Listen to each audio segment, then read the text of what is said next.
يرسعنايون زوا حزدمنا يرسعنايون سقينا حزبنا زورد قبعي بغلم جزاتي يرسعنايون زت سبرت انتي بتوارات فاششتي بزي متن نسو تفريدو بالإحسان جا تقبرونا كدو أدارشات بحولك ندو بزي دليت حزبي تقديدو تتقعدو كله تسديدو يرسعنايون نحنا زي رسعنا نزحالف قفعنا حزبنا زي رسعنان يرسعنايون زوا حزدمنا يرسعنايون سقينا حزبنا زورد قبعي بغلم جزاتي يرسعنايون زت سبرت انتي بتوارات فاششتي زي رسعو نعشتو عمبابا بعشلو كأتو تبابا نزنتهم قنا خيمنو تقورينو عبشقت كأتو يرسعنان نحنا سيرسعنا يرسعنايون نحنا سيرسعنا نزحالف قفعنا حزبنا سيرسعنان يرسعنايون زوا حزدمنا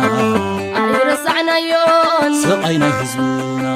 زورد قبعي بغلم جزاتي يرسعنايون زت سبرت انتي بتوارات فاششتي إريتراوي مسارو كيحلو زي بدل بطيب تقلو بمأسرتي يداو كحر حارو بخارنتي بحو خحارو يرسعنا نحنا سيرسعنا يرسعنايون نحنا سيرسعنا نزحالف قفعنا حزبنا سيرسعنا يرسعنايون نحنا سيرسعنا نزحالف قفعنا حزبنا سيرسعنا سلام تخطات نايز channel كما تكونوا تبوك تكونوا ناي وتر تمنيتنان بحقنانيو لومون كم وتروا قداسن وانا وانت صوتات كومنتينا لنا سام موداتا نايز مدب مسانا خصنحو بخبر نعدم لايك ناغبركمنا مدبنا كتحوسوا دما اصاويت نغبر كزيكي وسدنا نابت قدامي كفال نايتي قريبنا زلنا تحستو نقربينا let's go. An absolutely disastrous memorandum of understanding with Iran that undoes all the hard work he put in over the last 4 months. That work was significant. The Trump administration squashed Iran's nuclear program in Operation Midnight Hammer and further reduced its missiles and nuclear capabilities by decimating the country's military and industrial base in the first few weeks of the campaign. Yet now, 100 days later, the president has signed a memorandum of understanding decimating the كم تريوم زلهم ميدياتاتنا أمريكا في مس إسرائيل قدمهم تسرح زنبرو almost باتري كم زي كورنت قال نجر كم استبتهم تقللا أنصار دونالد ترامب يوم كبقوا سجميرهم زلون دونالد ترامب بشمرق يهم ينقفوا يبلو يلون سلدي فرهو دلو زيادة جن ناب تديل زتوكره كم دما ناب جي دي فينس زتوكره متقعت يوم زكايد زلو disaster deal زبل دما هيبهم من تحدش MOU نساتهم بزي بستفلالي من قدي بصحفاتهم بزربهم بكل من قدي كعنقفوا بزفتنوا له زلو بخال من قدي دما انتاي زقبر زلو يزبهل زلو هذا تي مس أمريكا ركب زلو زبل ميدياتات نخلو زكالو بميديا كم قبرخلو إسرائيل دما بسراويتا جرا أب ليبانوس متقعت بمقبار كال نجارات مقبار نتقو دايت نمعنقف بزح عكايدان بزح سقمتات نتكبر كم زلاي زنقر زلو لذي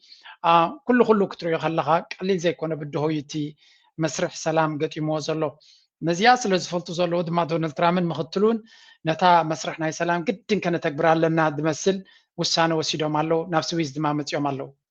Vance is in Switzerland with White House envoy Steve Witkoff and Jared Kushner. They're there, of course, for the Iran peace talks. Well, President Trump is threatening to impose tolls on the Strait of Hormuz if a deal with Tehran isn't secured. Chief Foreign Correspondent Trey Yingst is live in Tel Aviv with the latest. Hey, Trey. Yeah, hey guys, good morning. High-level diplomatic talks are set to take place today in Switzerland, aimed at solidifying the Memorandum of Understanding and entering into the next phase of negotiations. Vice President J.D. Vance is joined by Special Envoys Witkoff and Kushner to move these talks forward. On the American side, Iran's Parliament Speaker Mohammad Khalibaf and the country's Foreign Minister كم نريو زلنا بدعمي أقداسي درجة تبتحلو إسرائيل نتنياهون بكل من قدي نزل ركب الزين خي كايد باي ذا واي إلى تأثرت تشعته عربي أب سويسرلاند كجبر زنبرون كتخايدون بصراحة بقيسو كهلو زقبون زنبريو بخلت معالت التدناوجيو إلى إسران حدن ورح شدشت إسران شدشن أب كتما لوزرن أب قطاراتنا لوزرن زبالة سويسرلاند إذا كانت زولتي ركب مالتيو of course نخبرنا إلهم ما بزمت أميلنا عندنا قرب كنهدد لنا نيرنا كن كمهم زي كون تصبوا غير كنت فلتيهم بزخونة كم تري وزل لهم إزركب زي أيك جبرنيو أيك كايدنيو إزركب زي بفتسهم كي جبر التوب عندما بفتسهم نخي كايد نا إسرائيل الوا بكل من قد يوم بكل يوم فتينهم مو انتخونه كلت يوم وجنات تجيم تردي ومالو كلت يوم وجنات إسرائيل نتنياهو ناس قداي كفشلو يدلهم زلو دونالد ترامب دما اتن كالوت اماراتيتات كلن مسود اني نابزي امتي زلو خاله زراربا بوغخ غبر يكلنيو اقمتات يلن ويون دكم داي واصو فليطلو كساراتات معات كلوي وطبعا عالم ابز قدد عزق تقتولو خليو ስለዚህ كلن اماراتيتات ريو فتشو ናይ መወዳእታ ምርጫ ዘላትኒ ዝኸፈልኩ ከፊለ ዝኸሰርኩ ከሲረ ምስ ኢራን ክውድእ ክኽእል ኣለኒ ብሎ ብግምጣሉ ኢራናውያን ከ ኣማራፂታት ኣለና እቲ ኩናት ክንዕወተሉ ንኽእል ኢና ግን እታ ዝበለፀት ክንገብራ ንኽእል ምስ ኣሜሪካ ስምምዕ ጌርና እገዳ ከነልዕል ክንክእል ኣለና እንተደየለ ኣሜሪካ ገዲፋቶ እንድሕር ከይዳ ነቲ ጉዳይ እቲ ኣይ ኩናት ኣይ ሰላም ተፈጢሮም መሊሱ ሽግር ናይ ቁጠባን ናይ ካልእን ዝገደደ ሽግር ከምፅኣላ እቲ ሃገር ስለዚ እቲ ኩሉ ረኺብናዮ ዘለና ዓወት ናብ ቁም ነገር ክቕየር ኣይክኽእልን እዩ እተን ሃገራት ኸሊጅ ድማ ተሃሪምና ኣለና ዝብል እምነት ስለ ዘለዎን ኣብ ምትንኳል ከኣትዋ ክእላ እየን ስለዚ ነዚ ሕጂ ረኺብናዮ ዘለና ዓወት ናብ ዲፕሎማስያውን ናብ ፖለቲካውን ዓወት ተቐይርናዮ እዩ እቲ ዝበለፀ መፍትሒ ክኾንና ዝኽእል እዛ ሕጂ ረኺብናዮ ዘለና ፀብለልትነት ድማ ናብ ቁጠባ ክንቀይር ኣለና ናብ ሓደ ኣገዳስን ወሳንን ንሓዋር ኩናት ከምዘይ መለሰና ጌርና ክንዓፅዋ ክንክእል ኣለና ነክፍረግ ተኢሎም ድማ ወሽመጥ ሕርሙዝ ኣብ ኢድና ከም ዘሎ ንዓለም ስለ ዘፍለጥና ልኩት ከዓ ነብሎም ናብ ዘብልዎ የብሎም ኢሎም ካብ ኢራናውያን ነቲ ዝረኸብዎ ዓወት እውን ናብ ዲል ክቕይርዎ ይጓይ ኣለዉ ስለዚ ኩላቶም ንናቶም እዮም the biggest loser ዝዓበየ ክሳራ ኣጋጢሞ ዘሎ መን እዩ ነተንያሁ ንምንታይ ተበጊሱ እቲ ኩናት እንታይ ረኺበ ኢሉ ናብ ህዝቡ ከምፅእ ኣብ ሊባኖስ ኣይሰለጦን ክትወፅእ ኣለካ ባህል ኣሎ ናብ ሊባኖስ ትገብሮ ዘለካ ኩነታት እውን ሓደጋ ክወርደካ ይበሃል ኣሎ ኢራን ድማ በታ ቀዳመይቲ ዓንቀፅ ናይቲ ስምምዕ ነተንያሁን እስራኤልን ኣብ ሊባኖስ ዝኾነ ይኹን መጥቃዕቲ ከይገብሩ ብኩሉ ምቁራፅ ተኽሲ ክገብሩ ከም ዘለዎም ኣብ ልዕሊኡ ድማ ልኡላውነትን ግዛታዊ ሓድነትን ናይቲ ሃገር ክኽበር ከም ዘለዎን ብምግባር ኣሜሪካ ንነተንያሁን እስራኤልን ጠጠው ከተብሎም ከም ዘለዋ ኣፈሪማታ ኣላ ማለት እዩ ስለዚ እስራኤልን ነተንያሁን ፈፂሙ ኣይተዋሕጠሎምን ኣሎ and they will do everything and anything ኩሉ ዝከኣሎም ክገብሩ እዮም ነዚ ዲል እዚ ክሰብርሉ ዝኽእሉ ኣጋጣምን ኣማራፅን ተረኺቦም by the way ትማሊ ዓርቢ ምሸት ተኽሲ ገይሮም ድሕሪኡ ነታ ዕለት 19 ንኸይፈራረሙ ብርቱዕ መጥቃዕቲ ገይሮም 18 ሰባት እዮም ገለ ቀቲሎም ኣብ ደቡብ ሊባኖስ ኣሜሪካ ፍሉይ ዝርብ ምሶም ዝገበረት ድማ ምስ ሓማስ ምቁራፅ ተኽሲ ጌርና ኢሎም ሽዑ ንቐዳም ዲል ክግበር ከም ዝኽእል ስለ ዝጠርጠሩ ከም ብሓድሽ ኩናት ጀሚሮም ሕዝብላ ሃሪብና ኢሎም ሎሚ ንግሆም ኮላይ ናይ ተኽሲ ልውውጥ ተኻይዱ ከም ዝነበረ እዮም ዝነግሩ ዘለዉ ስለዚ they're just making this thing very very difficult በትን እናበሉ ነቲ ነገር ንምብልሻው ብዙሕ ተበግሶታትን ብዙሕ ፈተነታትን ይግበር ከም ዘሎ እዩ ዝንገር ዘሎ ስለዚ እዚ ጉዳይ እዚ ቀሊል ክኸውን ከም ዘይኮነ ዶናልድ ትራምፕ ድማ ብዝከኣለ መንገዲ ካብዛ ጉዳይ እዚኣ ክወፅእ እዩ ዝደሊ ዘሎ ብካልእ መንገዲ ክትሪኣ ይትኽእልኒ ኢኻ ነዛ ጉዳይ እዚኣ Argachi will represent the Iranian side. Vice President Vance spoke about the detailed talks before departing.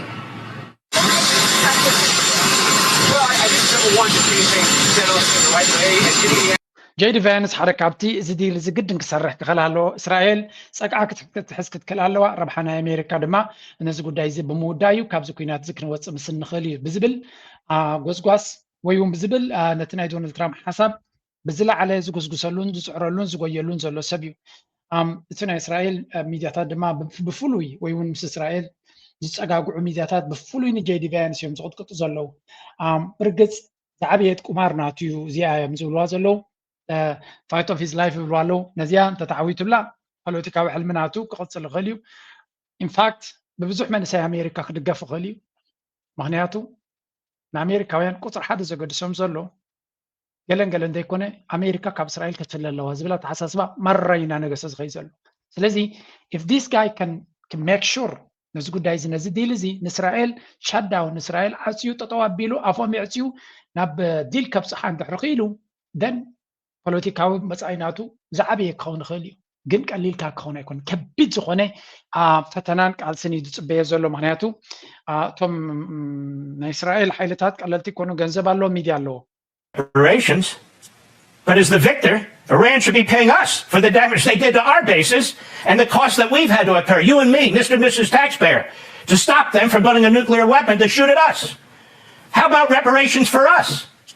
Number two, we declare the immediate and permanent termination of military operations on all fronts, including with Hezbollah. Another grave mistake in my view. Why are we doing Hezbollah's bidding when Israel is being... كم تريو زلهم حركاتهم نزو كوينات زي كم حسوم زغوسغوسلو كقلصل دليو زنبره حنت ساعات حنت معلتون تطوك زي دليو زنبره ازيو معلتا ودما فلوي قالاتنا مرته ندونالد ترامب كمغسن كجنجنن زوال زنبره دونالد ترامب ناف سلام غص مسكدك ساكن سيتاون تمالن بزي هاتفل دونالد ترامب دحر 3 ورحن قالن اولموست نابور 4 ور قريب الله زله غزي اجس ياخلنا سلام كغبري مزبله تريو لكم كحساكن وهاب زغبانا نحنا كوينا يبلالو نايمتا كحسا ابزي هاجر كخيت ورار غيركا زعنا خايو دا تقعزن بري تحكا ابزي عد خايت كسر زعنا خاده يكون سلتسعركا دما سوري سلتسعركا كحسا تخف ابايتا كتعوت سلازي كالك حلمخا سلدي سمرلكا كوم دما بصقابكا زعنا خايو يخاخت كحسو زلكا تبهال زلها سلازي فلتي من النزاك تحت حجك ان تارجت غيرهم لالو كمي غيرنا نحنا غنزب نخفل مجمريا دونالد ترامب ناتو ماخرتن امريكا يكونن كتكفلز غنزب زيلو زخفلوا خالوتيو زقا كحساك بحال كله انفستمنت يو سلازي بسلام كنبرو ندحر خوينهم لك كم كالاي كنات على مستوى ده امريكا ببصحنا بجرمننا بفرنسا بزيوم هاجرات اوروبا انفست بمغبار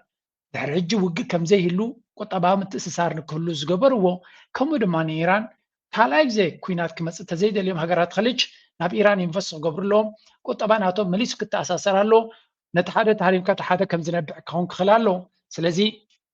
لك كمزي اب غصكا صغاماي غصكا تحريم كايو بيماناي كاي حماكان ديو سلازي قطبا متسسار دما اتي نتحدث هارمون عخات هرم كم زلخا كوينوكس كون سلاز خلت متسسار نكويناتن نعندران كعصولكا يخليو سلازي جيدي فانس ببصح كزارب كله دبلو زلو ريجنال بيس زوباو سلامن رقاتن كفطرنا اندل زلنا سلازي ترغاغيكم ابز غدايزي مسانا كسرحو يبلمالو دا اسرائيل فيرست زبلوغن نتماغا زبل ميك امريكا جريت اجين زبل زنبره ميك اسرائيل زبل زنبرو ويكا امريكا فيرست فيرسس اسرائيل فيرست دلو تقالسي دبال دلو بحالزي اسرائيل قدامنت ناطوم غيروم زسرحو زلو بفصم كو وحطلو ما يكالنالو and they're بقى كم حسوم يا معالتي እንደዚህ በቪዲዮም በጽሁፍን ናይ ህይወቶም ቃልሲዮም ዝቃለስ ዘለው ተምኑ ወይ ፍትኑ በተድማ ከፈራሩ ይፍትኑ ከም የለን ዳርጋ ኢራን ኣብ ኩናት አትሕዲ አይቲያቶም ዘላ ክትብል ትኸሊኻ attacked by Hezbollah and the Lebanese people and the government want Hezbollah gone. It's an Iranian terrorist group that has taken over the country. It's a complete capitulation to the Iranian regime because Hezbollah is its terrorist lifeline. It's an absolute capitulation of them. And why would we do this? Why would we do it to Israel? Why would we do it to Lebanon and the Lebanese people? Israel fought by our side at the beginning of the war. They have a right to defend themselves, and they have a right to defend themselves without us telling them how to do it. Because they're the only ones fighting Hezbollah that killed our people. We haven't sent troops in there, nor should we. Israel's doing the job. And we're admonishing Israel repeatedly and publicly. Oof. نبحكي ጭናቕ ዘሎ ወይ እውን ብሓቂ ኣብ ኣንፀርፅሮት ኣትዩሎ ሕዝብ ላ ማለት ንህዝቢ ሊባኖስ እውን ዘይውክል ስለ ዝኾነ ንሕና እስራኤል ሓለይቲ ህዝቢ ሊባኖስ ስለ ዝኾና ብድሮናትን ብነፈርትን ጌርና ንጭፍጭፎ ዘለና ህዝቢ ኣብ ደቡብ ናይ ሊባኖስ ጥራይ ዘይኮነስ ኣብ በይሩት ከይተረፈ ኣብ ኩሉ መዓልታዊ ንጭፍጭፎ ዘለና ህዝቢ ንሓርነቱ ኢና ንድብድቦ ዘለና ከምኡ እዮም ዝብሉ ንሓርነትኩም ኢና ንድብድበኩም ዘለና እዮም ዝብሉ ብደብዳቤ ንሓርነት ከነምፃልኩም እዮም ዝብሉ መፍረድ ዝበሃል የለን ሕዝብላ كم تنسخات تقول سوز الله هواي ومكدنا جروز فتنو زي كونه حزب الله مالت نشعبيان تايب لونيرو كركورنا عربي يمزولونيرو كذا درجن تدنا سناتون ናይ ዓረብ ሜንታሊቲ ዘለዎ ብዓረብ ዝምወሉ ብላብላ እዮም ዝብሉና ነይሮም ከምኡ እዩ ከምዚ ናይ ሎም ሶሻል ሚድያ ስለ ዘይነበረ እምበር ሻዕብያ ከም እዮም ዝብሉ ህዝባዊ ግንባር ከም እዮም ዝብሉ ነይሮም ህዝባዊ ግንባር ግን ንመሰሉ ዝቃለሰ ነበረ እዩ ብፍላይ ታሪክ ናይ ኤርትራ ዘገድሰካ እንተኮይኑ ንበዓል ሕዝብላ ክትክሕዶም ካብ መሰል የብልካ ምክንያቱ ንኣብነት አልሸባብ ዝበሃል ወይ እውን እዚ አልቃዒዳ ዝበሃል ኣብ ሱርያ ተመስሪቱ ናብ ሱዳን መፅኡ እንተሪሎምካ ውይ ክትብል ኣለካ ተዲኻን ኣለካ እንታይ ማለት እዩ ኣብዚ ዓዱ ሽግር ከምፅእ ኣብ ዳዕመ ሰሪዕ ዝኣቱ ዘሎ ሰራዊት እዚ ውይ ከብላካ ዝግባእ ኣብዚ ዓዱ ብገንዘብ ተሓሲቡ ሽግር ክፈጥር ዝመፅእ ዘሎ ሕዝብላ ግን ወዲ ዓዲ እዩ ወዲ ርስቲ እዩ ኣብ መሬቱን ኣብ ርስቱን እዩ ዝቃለስ ዘሎ ስለዚ ግብረ ሽበራ ገለ መለኽ ትብሎ የብልካን ኣብ ዓዱን ርስቱ ንዓዲ ቡይ ዝከላኸል ዘሎ መንእሰይ ማለት ነዚኣ ዘረባ እዚኣ ጠዋዊዮም ነቲ ሕዝብላ ካብ ኢራን ሓፊሉ ዝመፀ ገይሮም እዮም ከስግርዎ ዝፍትኑ ዘሎ ኖ ሕዝብላ ኣካል ናይቲ መሬት እዩ ኣብ መሬቶም ድማ እዮም ዝዋጉ ዘሎ እስራኤል ሰራዊት ናይ እስራኤል ኣብ ውሽጢ መሬቶም ኣትዩ ዘሎ ስለዚ ነዚ ነገር እዚ ነቲ ሓቂ ሸፊንካ ብሓሶትን ብገለን ንክተብል ዝግበር ዘሎ ፃዕሪ ኢና ንርኢ ዘለና ግን unfortunately ከምቲ ዝደልይዎ ይኸደሎም የለን ብኩሉ መንገዲ ማለት እዩ military and industrial base in the first few weeks of the campaign yet now 100 days ከም ትሪእዎ ዘለኹም ሓደ ካብቲ ውይ ዘብሎም ዘሎ ድማ immediate end to military operation on all fronts including Lebanon ኢራን ምስ ኣሜሪካ እንታይ ተሰማሚዓ ህፁፅ ዝኾነ ምቁራፅ ናይ ተኽሲ ኣብ ኩሉ ግንባራት እንኮላይ ኣብ ሊባኖስ እዚኣ ዘረባ እዚያሲ ሰላም ግብሩ ኣብ ሊባኖስ እዮም ዝብለዎም ዘሎ እምብለይ ሰላም ኣይንደልና ንሕና ንቆትሎ ሰብ የድልየና ኣሎ ንሕና ውግእ የድልየና እዩ ነተንያው ቃል ብካልኹም እዩ ዝብል ውግእ እንተዘየለ ኣብ ዝመፅእ ዘሎ ምርጫ ቦታ የብለይን ስለዚ ግድን ክዋጋእ ክኽእል ኣለና ገለ ውግእ ገይረ ነቲ ህዝቢ ወልፊ ናይ ውግእ ዘለዎ ፖለቲካ ስለ ዘለና ሸውሃቱ ከርውየሉ ክኽእል ኣለኒ ስለዚ ብኣጥራየ ክቕፅል ዝኽእል ብላ ኣሎ ሳቱን ካ ኖ ንሕና ኸ ውግእ ዝበሃል ኣይወፃእናን እዩ ሰላም ግበር ይብልዎ ኣለዉ ስለዚ ወሽመጥ ሕርሙዝ ክኽፈት ክኽእል ኣለዎ ይብሉ ኦፍ ኮርስ ዝኾነ ክፍሊት ብዘይብሉ መንገዲ ዩኤስ ዊል በጊን ኣሜሪካ ድማ ነቲ ዕፅዋናታ ከተልዕል ኣለዋ እዚ ዝግበር ዘሎ ፕላን ፅቡቅ እንተተወዲኡ ድማ ኢራን 300 ቢልዮን ንዳግም ህንፀት ክትረክብ እያ US will commit to ending all types of sanctions against Iran. America ድማ ብምሉ ኩሉ ዓይነት እገዳታት ኣብ ልዕሊ ኢራን ዘለዎ ከተልዕሉ እያ ኢራን reaffirms it won't procure or develop nuclear weapons. ኢራን ድማ ብፍጹም ኒኩለር ክትሰርሕ ኣይኮነትን ከምኡ ድማ ኒኩለር ክትገዝእ ወይ ገለ ክትገብር ኣይኮነን ስለዚ ኒኩለር ዝበሃል ኦፕሽን ከዓልይዎ እዮም ስለዚ ንኣሜሪካ ሓንቲ እያ ተገድሶም ኢራን ኒኩለር ክህልዋ የብሉን እዚኣ እያ ተገድሶም ንዓል እንተዘየለት ካልእ ኩሉ ዋላ ሚሳይል ግበሩ ድሮን ግበሩ ንኣሜሪካ ሽግር ኣይኮነን እዚ ንእስራኤል ግን ኢራን ክትወድቕ ክትክእል ኣለዋ ንሳቶም ሓያል ክኾኑ እንተኮይኖም ትንኮ ክፃበኦም ዝኽእል ሳይንቲፊካዊ ዓቕሚ ዘለዎ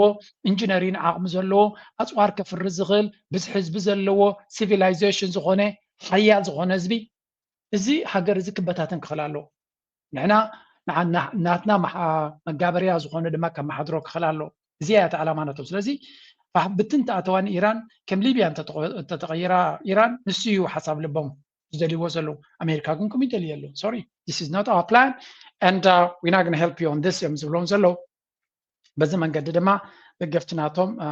ከም ትሪእዎም ዘለኹም የጉርዑ ኣሎ በቃ እዚኣ ሓንቲ ካብተን ከገርመኩም ናይዛ ጋዜጠኛ እዚኣ ንሶማላውያን ጌራ ትቕጥቅጦም ዝነበረት ንበይኒ እዩ ብሰንክስ ብሶማሊ ህዝቢ ኣሜሪካ ገዛ ሆምለስ ዝኸውን ዘሎ ገንዘብኩም ሶማላውያን ኣብ ሚኒሶታ ይሰርቅዎ ስለ ዘለዎ ሚላ ሓንቲ ቪድዮ ጌራሲ ብዙሕ ስብሪ ይዋ ነይሩ ኣብቲ ኮሜንት ከንታይ ዝብሉ ዘሎ ሶሪ ብሰንኪ እስራኤል እናደኺና ዘለና እስራኤል እያ ገንዘብና ትወስዱ ዘላ ሶማሊ ኢልኩም ኣይተታልሉና እስራኤል ኣብ ዘይምደልዮ ኩናት ናተወት ናይ ትሪልዮናት ዕዳ ምፅኣትልና ዘላ ሳያ ስለዚ ከተሽኩዑና ኣይትፈትኑ ብምባል ኩሉ ግዜ ነቲ ነገራት ካብ እስራኤል ከርሕቕዎ ናብ ካልኦት ሃገራት ከፀጋግዕዎ እዮም ዝፍትኑ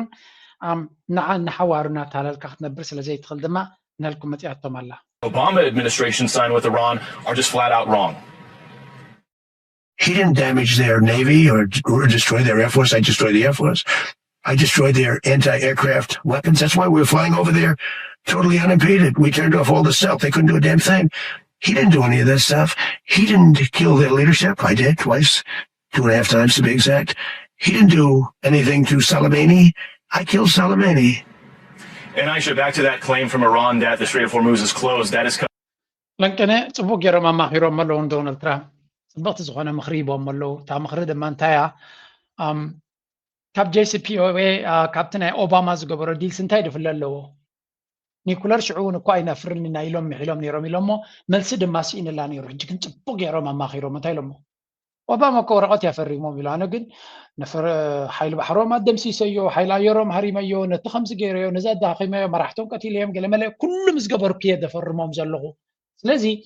ኣብ ዓይኒ ብረት ሒዘ እየ ዘፈርሞም ዘለኹ ኦባማ እንታይ ገይሩ እዩ I think ለንቀነዮም ኣማኺሮም እዚያ ዘረባ እዚኣ ኣይፈልጣኒ ነይሩ ኣይብላኒ ነይሩ ሕጂ ግን ፅቡቅ ገይሮም ናራቲቭ ክትፈጥር ኣለካ ከም ዝተዓወትካ ትገብሮ ዘለካ ውዕል ንኢራን ኣዳኺምካ ኢኻ ናብ ጣውላ ተምፅኣ ዘለካ እንታይ ኢልካ ትሰማዓነት ክትረክብ ትኽእል ኢኻ ኢሎሞ ፅቡቅ ዘረባ ሂቦም ኣለዎ እዚኣ ግዳ ሓቂ ንኢራን ኣዳኺመዮ ክትብል ናብ ጣውላ ዘምፅእ ምክንያት ኣይነበረካን እንድዩ ከተዳኽም ክትብል ንባዕልካ ስለተዳኸምካ ኢኻ ኣብ ጣውላ መፂኻ ብሓፈሻ እዚ ንሪኦ ዘለና ኩነታት ግን እንታይ ደረየካ ብብዙሕ መንገዲ እዚ ጉዳይ እዚ ببزح أنفتها زتنتن زلو بزحات هجرات بزحات تعذبت دما تفل عليه ريتون حسابون زبولو زلويو هنا كم ندليو سلام دهر متيو مرققان تمتيو مكبار تمتيو أمريكا بفلاي حفظ غنت صفيت وسيدة أنا بطولات متسلا سلازم بزح سبت حقي سلو كمزة عينت حفظ غنت نجاريا ني دونالد ترامب هدئ كتبلو تخل ويون مسمر كتتحزو تخل زبل ريتون يرو سلازي again سقوداي زي حركاتي سب تصبيت قبرلو زلو تصبيت قبرلون ذو سلطة زلو قداين يو سلازي we are very happy سقوداي زي كيف تصم كقاطن بمخالون بس حسبون إذا نقدر زي بمقدامه تحقيسيو سلازي زياون كم أنا مملاتك بس إحنا دليل لنا جن مستزلو انكفات قليل كون كم زي كونينا نجم مثلنا نغتل قال كابتي جوكس زبحال زلو بفلا بزعبا إيران زي تقصلنا نقرات كبكم أمزي. Ignore the fact that over the years the US has posed a much bigger threat to Iran than vice versa. The US backed Saddam Hussein's illegal invasion of Iran in the 1980s. The US backed Saddam when he was gassing Iranians with chemical weapons. The US even shot down an Iranian passenger airliner in 1988, killing 290 civilians, including more than 60 children. And George H.W. Bush said at the time he would never apologize for that. Surely you have to accept, David, that Iran has legitimate grievances against the United States as well. The dislike of the two countries is visceral, and it's very hard to understand. I look. Is it hard to understand? I just listed a bunch of things. تايم زبل زلو بحفشة إيرانويان أمريكان تسأليهم زاكل مخنيات هلو ميلو تاريخهم مردات هذا ما يدم سألهم زلو هذا حسن مهدي تاي زلون زلو مجمريا نيران أبستفل عليه مدرخي يبدلوا أمريكا يلو أب كله ورقنا تاريخ أفريقي دم سوزلو زي إيراق تورون كلا أبغون إيراق كوينهم نيراق كل زكالة نعتقو صدام حسين even chemical gases ناتتكمه نيرانويان مليونات إيرانويان يهليقو الزخول ناتجبر خلو نيران زدقف حيلي نبرة لذي إيران شمنت عمت مكيتهم بسرية مياموت يوم كميو نايم جمريا ديمقراطياوي من قصناتهم فنكيلهم نعم نكسنا دمالسوهم بعلهم يمنيرهم سلازي نعمير نيران سكن ديك زي بدلوا أمريكا يلو حنتنا فريت تلتميتن قالن سبس عينات خيز نبرت أمريكا ري ماما ساناتن قالن دمات قتيلهم أمريكا كسب لهم يقرأ حتى تنسلازي زغول جبنات غيركا إيران سي انتوصليهم كاسي زعبا حماقته تزاريبهم سي انتاي زغر مالكا يزبلو زلونتيناي أمريكا بوليتيكانيا مالتي بحفشا إيران زوردوم دفن صقاماتن اب قمتيتيخا كبيت زخونه تاريخاوي قصلن بسلاني زلو ادعتو أمونغو إسرائيلن نتنياهو دونالد ترامب زخي زلو قداي نابي قصو يخي زخل بفلاي دما ات بوليتيكاو نوص اب أمريكا بصحي زلو انتاي كغبر خل كلتا نغر كريكمي Okay. Give me a second. And we need that because, as Gramsci once wrote, the old world is dying and the new world struggles to be born. Now is the time of monsters. These monsters take many forms today. In those who fund television ads that blanket the airways with misleading and bad faith attacks about Claire, Brad, and Dari. Those who would rather spend far more on political contributions than they would ever be made to pay in taxes. In AIPAC, for whom the only thing more frightening than democracy being allowed to run its course is an end to genocide and Netanyahu's wars.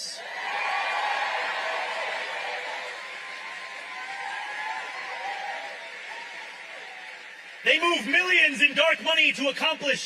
a single goal, to preserve their power so that they can turn us against one another, instead of our leaders turning towards the moral change we all know to be necessary. ማምዳኒ ዝትሪዎ ዘለኹና ኒውዮርክ ሜየር ኮይኑ ተመሪፁ ዘሎ ንኣይሁድን ነቲ ኣይፓክን ዝበሃል ድማ ብዘይ ዕድሚኦም ብሕማም ልቢ ሃርት ኣታክ ገይሮም ከም ዝጠፍኡ ገይርዎም ዘሎ እዩ እዚ because he won their heart ንኣይሁዳውያን ነዞም ኣይፓክን ገለመለን ኒውዮርክ ማለት ቀንዲዮም ምክንያቱ እስራኤላውያን ነጋዶ እዮም ኣብ ፋይናንስ ኣብ ባንኪንግ እዮም ቀንዲ ሓይሎም ሎውየርስ እዮም ብብዙሓት ናቶም ኒውዮርክ ማለት ካታ ምንጭ ናይ ኣይሁዳዊ ፓወር እያ ነይራ ኣብ ኒውዮርክ ማየር ኮይኑ መፅኡ ኣሎ እጂ ካንታ ይብሎም ኣሎ ብሰንኪቲ ኣክንዲ ገንዘቦም ታክስ ከፊሎም ህዝቢ ኣሜሪካ ጥዑይ ሂወት ንክነብር ክንዲ ዝገብርዎ ነቲ ገንዘብ ቶም ቢልዮነራት ማለት እዩ ነቲ ገንዘብ ብኤይፓክ ዝበሃል ሓደ ንሕማቅ ጥራይ ንነተንያሁ ጀኖሳይድ ንክፍፅም ዘተባብዕ ዘሎ ንዓና ድማ በትን ብየማንም ፀጋምን መቂሎም ብሚድያ ከባልዑና ዝነብሩ ንሳቶም ዝገብርዎ ዘሎ ታክስ ተይልካዮም ክበልዑካ ዝደልዩ ንሓተትና ግን እናተባልዕና እናተባስና እናተቋሰልና እናተጨፋጨፍና ክንነብር ዝደልዩና ዲሞክራሲናትና ብትክክል ንኸይከይድ ህዝቢ ንዝደልዮ ዘገልግሎ መራሒ ንኸይመርፅ ብገንዘብ ኣንፃር ረብሓ ህዝቢ ንዝኸይድ ከም ቅዱስ ገይሮም ንቅድሚት ደምፁ ነትን ህዝቢ ከገልግል ዝኽእል ነቲ ህዝቢ ንሃገር ክጠቅም ዝኽእል ፖለቲከኛ ድማ ሽሙ ኣፀይቆም ወረቀቱ ኣባላሽዮም ብሓሶትን ብሓቅን ብሓሶትን በቲ ሚድያታቶም ኣባላሽዮም ንፖለቲካ ናትና ከም ድሌቶም ዝገብርዎ ዘለዉ እዮም እዚ መስርሕ እዚ ድማ ከብቅዕ ግዜኡ ቀሪቡሎ ሕጂ ድማ ትእዋኑ ይብሎም ኣሎ እዛ ቪድዮ እዚኣ ዳርጋ ብዙሓት ቢልዮነራት ኣይሁዳውያን ሼር ገይሮም ኣለዉ እንታይ ኢሎም እዚ ትሪእዎ ዘለኹም ኣንፃር ኣይሁድ እዩ ዝዛረብ ዘሎ አንቲሰሜቲክ እዚ ንዓሌትና እዩ ዝሃርም ዘሎ ኢሎም መሲ ሓቂ ተዛሪቡ ሓሶት ተዛሪቡ ኣብዚያ ነጥቢ እዚኣ ሓሶት ተዛሪቡ ለበል ኢልካ ገንዘብ ጌርካ ፖለቲካ ናይ ኣሜሪካ ከም ድሌትካ ትፃወተሉ ኣለካ ትማሊ ቶማስ ማሲ ከባቢ 20 ሚልዮን ዶላር ኣብቲ ከንታኪ ዝበሃል ስቴት ከፊልካ ንክንደይ ዓመታት ፀብለልትነት ዝነበሮ ብህዝቢ ፍትው ዝነበረ ፖለቲከኛ ብገንዘብ ከም ዝሰዓል ጌርካ and this is what you've been doing for I don't know ንነዊሕ እዋን ዝግበር ዝነበረ መስርሕ እዩ ስለዚ ብሓቂ እዚ ሰብ እዚ ንእሽተዩ በሊሕ ተዛረባዩ ቁጠባዊ ፕላን ናቱ ኮሙኒስትን ሓደ ናይ ጥፍኣት ቁጠባዊ መረዳእታ ዘለዎ ገይሮም እዮም ዘቕርቦ but that's not true I actually followed him ንነዊሕ እዋን ተኸታቲለ ኣለኹ እንታይ ዝብል ዘሎ ሃብቲ ብምሉእ ኣብ ውሕዳት ሰባት ይተርፍ ስለ ዘሎ ነቶም ሃብታማት ልዕሊ 250,000 ወይ እውን ልዕሊ 100 ሚልዮን ዘለዎም ሰባሲ 2% ታክስ ተወሲኾምላ እቲ ካብኣቶም ክንረኽቦ ንኽእል ገንዘብ ናይ ገዛውቲ ሃውሲንግ ፕራይስ ናይ ኒውዮርክ ክጉድሎ ክእል ትራንስፖርቴሽን ብናፃ ክንገብር ንኽእል ዴይ ኬር ክንገብር ንኽእል ነቲ ህዝቢ ሲ ንክነብር ዕድል ክንገብረሉ ንኽእል 2% ኣብቶም ቢልዮነራት ጥራይ እንተጌርና እዩ ዝብል ዘሎ ወይ ፍርቂ ፐርሰንት ወይ 1% like this is a logical thing you know ሓደ ሰብሲ እንታይ እዮም ዝገብሩ ዘለዉ እቲ ታክስ መሲልኩም በቃ how come Elon Musk is a trillionaire and he isn't paying any taxes ወይ ካ ይኸፍል ኣሎ ታክስስ ግን like trillionaire ትዕር ኮይኑ ሲ ገለ ክፋል ክኸፍል ክኽእል ኣሎ ስለምንታይ ዝበፅሐ ሃብታብ ኢዱ እዩ ዘሎ ዝበፅሐ ገንዘብ ኣብ ኢዱ እዩ ዘሎ ግን በቲ ናይ ኣሜሪካ ታክስ ቆጠር ኢኻዮ ድማ እንታይ ዝብል ዘለዎ እቲ unrealized profit ዝበሃል ኣብ ስታክ ማርኬት እዩ ዘሎ ገንዘቡ ብርክታት ናይ ስፔስ ኤክስ ንላዕሊ ይኸይድ ኣሎ እዚ ሃብቲ እዚ ኣብ ኢዱ እዩ ዘሎ ኤኒ ታይም ሸይጡ ድሌቱ ክገብሮ ይኽእል እዩ እንተ ሸይጡ ግን ታክስ ክኸፍል ስለ ዝኽእል ሸይጡ እንታይ ዝገብር ንዑት ሒዙ ይልቃሕ ይሱ and this is the crazy part forever ከም ክገብሩ ክኽእሉ እዮም እዚኦም so they don't have to pay taxes ፈዲኻኒ ናይ 1 ሚልዮን ናይ 5 ሚልዮን ስታክ ብርክንት ኣለካ ናይ ተስላ ወይ ናይ ዝኾነ ካምፓኒ ንዑ ሸጥካ ገዛ ክትገዝእ ዲኻ ግሮሰሪ ክትገዝእ ዲኻ ክትገብር ኣይትግደድኒ ኢኻ እንታይ ትገብር እዚ ለኒ ኢልካ ባንኪ ከይድካ ብዝሓሰረ ዋጋ ትሑት ወለድ ዘለዎ ገንዘብ ትልቃሕ እጂ እንታይ ትገብር ደሞዝካ ኣለዎም ይሶ ነቲ መናብሮ ደውፅዎ ዘለዉ መሸፈኒ ደሞዝ ኣለዎም ፈዲኽኒ so this is how they live ንእሽተይ ደሞዝ ይገብሩ ነቲ ዘድልዮም ነገራት ካብቲ ደሞዝ ዝረኽብዎ ዘለዉ መብዛሕትኦም እኳ ደሞዝ ኣይረኽቡን እዮም ካብቲ ዝረኽብዎ ዘለዉ ደሞዝ ይገብሩ ካልኦት ድማ እንታይ ይገብሩ ነቲ ካምፓኒ ሰራሕተኛታት ስለ ዝኾኑ ኩሉ ትገዝኦምን ሆቴሎምን መኪኖምን ኤቭሪቲንግ ካምፓኒ ዝኸፍሎ because they work for the company expense ዝኾኑ እዚ ስለዚ ኣብ ካምፓኒ እንድሕር ኮንካ ድማ ክልተ ዓይነት ቁጠባ እዩ ዘሎ ካምፓኒ እንተለካ ኣነ ካምፓኒ ስለ ዘለኒ for example ብዙሕ ናተይ ምንቅስቃሳት ኣብነት ካብዚ ንጀኔቫ በመኪና እንድሕር ከይደ ነቲ ነዳዲ ናተይ ኣብ ታክስ ናተይ እትወ ያነ ግለሰብ ተኮይንካ ነዳዲ ስለ ዘጥፋኻ ዝኸፍለካ ሰብ የለን ናብ ጀኔቫ ስለ ዝኸድካ ዝኸፍለካ የለን ኣነ ግን ናብ ቢዝነስ ስለ ዘለኹ ቢዝነስ ኤክስፐንስ እዩ ዝበሃል ናተይ ቢዝነስ ኤክስፐንስ ድማ ኣብ ትካል ድማ እንታይ ዝኸውን ኩሉ ወፃኢታት ናትካ ካብቲ ኣታዊ ናትካ መጀመርያ ኩሉ ወፃኢታትካ ምስ ከፈልካ ካብቲ ዝተረፈካ መኽሰብ ኢኻ ታክስ ትኸፍል so there is a big difference ናይ ሰማይን ምድርን ፍልልይ ዘለዎ ኣብዚ I hope ነዚ ነገር ዝክርዳኩም ፍላይ ኣብ ቁጠባ ጽቡቅ ክትከዱ ተኮንኩም ፍላይ ቢዝነስ ዘለኹም I hope you understand this ዝኻ ግድ ክትርድኦ ዘለካ እዩ so እቶም ሃብታማት ዝፃወትዎ ገይም እዚ ንእሽተይ ክፋለይ ዝነገረኩም ዘለዋ and then there are በማይ ዝቁፀር ሉፕ ሆልስ ይበሃል ኣሎ መሸፋፈኒ መሕቢ በዚ ነቶም ሃብታማት ጥራይ ተገይሩ ዝግበር ንእሽተይ ንኳል ኣሎ ነታ ንኳል ተጠቂሞም ድማ ታክስ ኣይከፍሉን እዮም ስለዚ እቶም ሃብታማት بتخكل كم تدخا كم تسرحتنيا كم تدخا ديكونس كم تسرحتنيا تزخفل نيرو زين هاجرات صقماي محلوان امريكا صقماي محلوان زون بليونيرات كنا يكفلونيم بتبليونس ابي دوب سلازيلي ارتكالاتهم بركومن يزلو ስለዚህ በዚህ መንገድ እዚ ነቲ ድኻ ናመዝዑ ነቲ ሰራሕተኛ ናመንዝዑ ነቲ ተራሰብ ግን ነቲ ቢሊዮነር ግን ኣይትንክፎን እዮም ዘለዉ and this is that's why communism ህቻና ዝብል መንሰይ ናዕበየ ዝበፅሕ ዘሎ because the capitalism is failing them ይሰርሐሎም የለን and then you can see people like capitalism ጽባይ I am the one who's benefiting from capitalism أنا ካብ capitalism ዝረብሕ ዘለኹ ሰብ እየ actually ክነግረኩም but the system cannot maintain itself ከምዛ በዓል ስዊዘርላንድ ክኾን ከሎ እቲ መንግስቲ ጽቡቕ ታክስ ሲስተም ኣለዎ ካልኣይ ከምዚ ስዊስ ተኮይንካ ጥራይ ትረኽቦ ማለት እዩ እንታይ ኣብ ስዊዘርላንድ እንታይ ኣሎ ኢልናኩም ኣብ ስዊስ ዘይቅመጡ ቢልዮነራት ገንዘቦም ሒዞም ይመፁልና እዮም ኣብዚ ትካላቶም ኣብዚ ምስርቱ መዓት ገንዘብ ሒዞም ይመፁ ንሕና ለሰይ ኣብዚ ናተይ ካንቶን 15% ታክስ ንካምፓኒ ንኸፍል 15% ኣብ ኣሜሪካ maybe 24 ወይ 25 እዩ ኣብ ጀርመን 35% ታክስ so ኣብ ስዊስ እንድሕር መፂኻ ትካልካ ግን 8% ይኽፍልካ እዚ ገንዘብ እዚ ካብ ደገ ይድመፅእ ዘሎ 8% ንስዊስ ይኽእሉ የድልዮም እዩ ስለዚ እዚ ሲስተም እዚ ክሳብ ዘሎ በዓል ስዊስ ይረብሑ እዮም ነዚ ገንዘብ ዝወሲዶም ድማ ነቲ ድኻናቶም ነቲ ታሕቲ ዘሎ ኣብ ገዛ ክካረ ደቁ ንትምህርቲ ክሰድድ ጥዕና ንክረክብ ኣብዚ ሕክምና መኻሲ ንኢሉ ዝሽገር ሰብ ብዙሕ ኣይሰማን ኢኻ ወይ እውን ፅርግያ ብሰንኪ ገዛ ፀቢብዎ ገዛ ምቹእነት ዝሰኣነ ሰብ ክህሉ ክእል እዩ ደገ ንክትሓድር ኣብዚ ምስ ፖሊስ ኢኻ ትበኣስ ግዳም ሓደር እየ ንክትብል ኣብዚ የጓልይዎም ደገ ክሓድሩ ዘልዩ ሰባት ኣለዉ የጓይዎም እዮም እቶም ፖሊስ ቦታ ክልወካ ኣሎ ደገ ክትሓድር ንስዊስ መልክዓ ዘበላሹ ስለ ዝኾነ ኣይፍቀድን እዮም ዝብሉ ኣይፍቀድን እዩ ስለዚ እንታይ ንማለተ እቲ ሲስተም ኣጃስትመንት የድልዮ ኣሜሪካውያን ድማ ነዚ ዘድሊ ሲስተም ክቕይሩ ይደልዩን እዮም ዳትስ ዋይ ድማ ሬቮሉሽን ናዕቢ ከጋጥም ኣብ ገለ ፖይንት ብፍላይ እቲ ህዝቢ ኣብ መንጎ ዘለዎን ዘይብሉን ኣመና እቲ ጋፕ ናዕበየ ይኸይድ ስለ ዘሎ ንግረ መንገደይ ነቲ ዘሎ ናይ ቁጠባዊ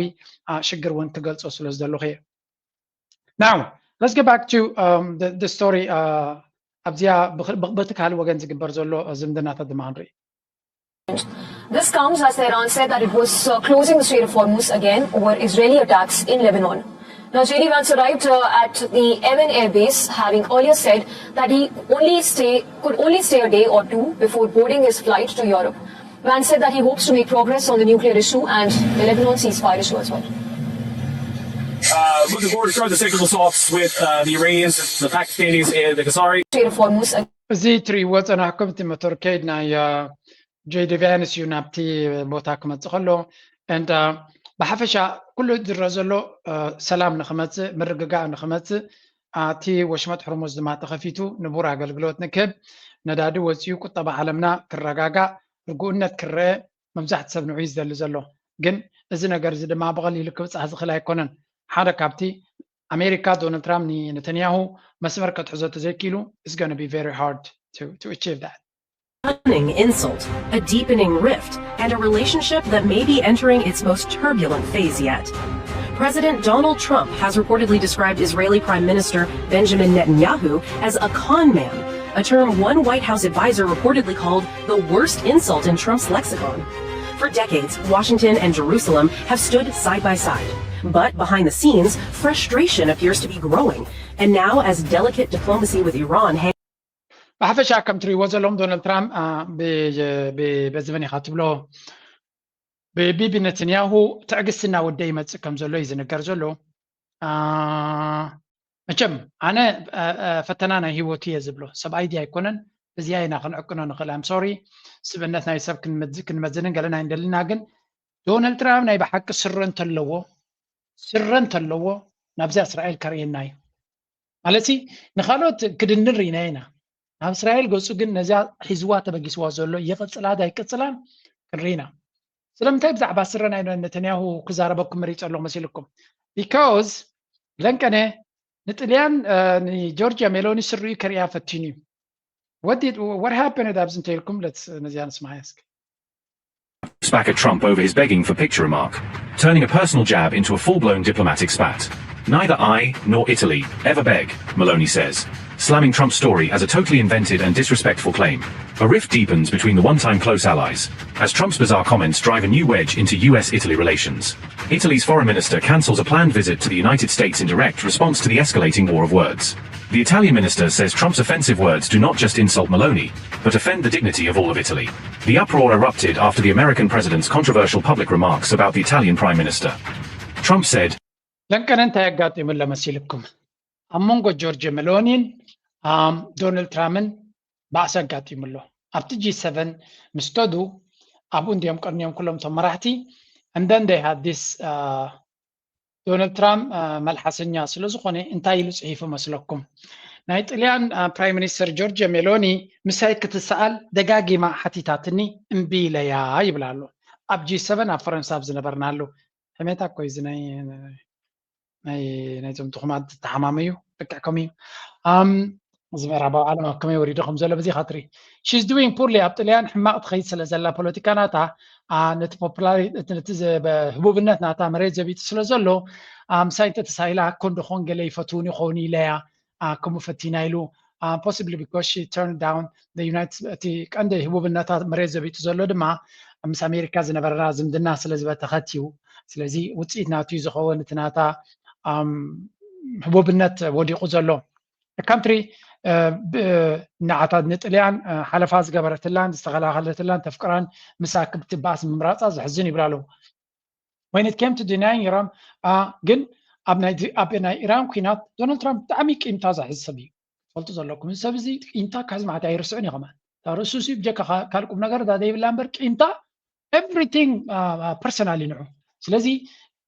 طليانن سبينن بيس كلي اميم نفرتناتنا بإيران خيبرر زيادة ما نخيسوا كم زول حدا معلت كن الرأينا يفكر لهم نيرو سلازي نعنا أبتنا إيران كوينات كلكم نايخم سلازي إيران from أبتين إيران نيكولار نخي تجبر عم نجبروز نبرنا سلازي but so did NATO for that matter كالوتونا بيمالتي she wouldn't even let us use Italy's landing strips or runways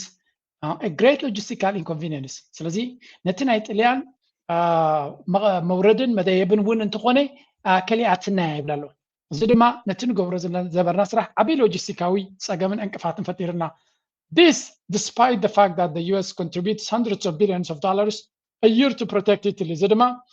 امريكا بأمائة بليونات زغصر ويكا يا ببليون زغصر نعامت نتليان مكرخال أبزخون اللي زولك زي بمنقدي and other the so-called NATO allies كمون نتوم نيتو زبهالو نمكرخال إنه قبرو معاتو سايتاتيو now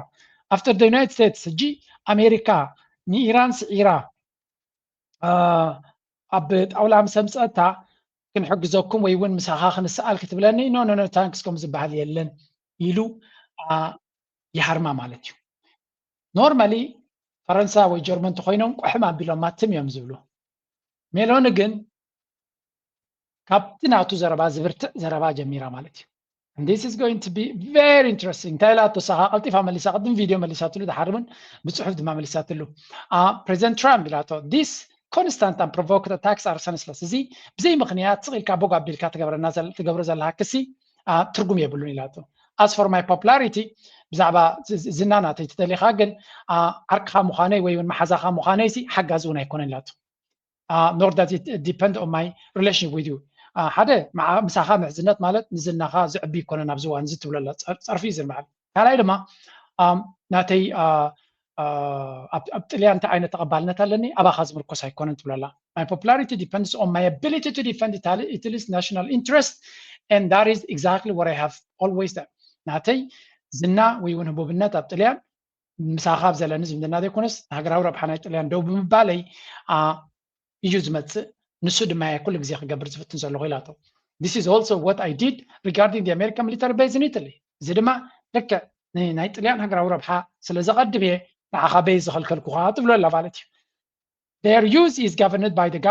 by the agreements that we have always respected اتي بيزات ناي امريكا ابتليان زلو بسممع مسرت إنا نبوكم من برد دليتكم تقبروا له بوتا كم زي كونه سلازي كابت سممع وصايز قبر كوي بالليل إسخاتكم كابت سممع وصايز لزلهم هنا تلكين لكم يقول له and that cannot be violated as long as I am prime minister እዚ ድማ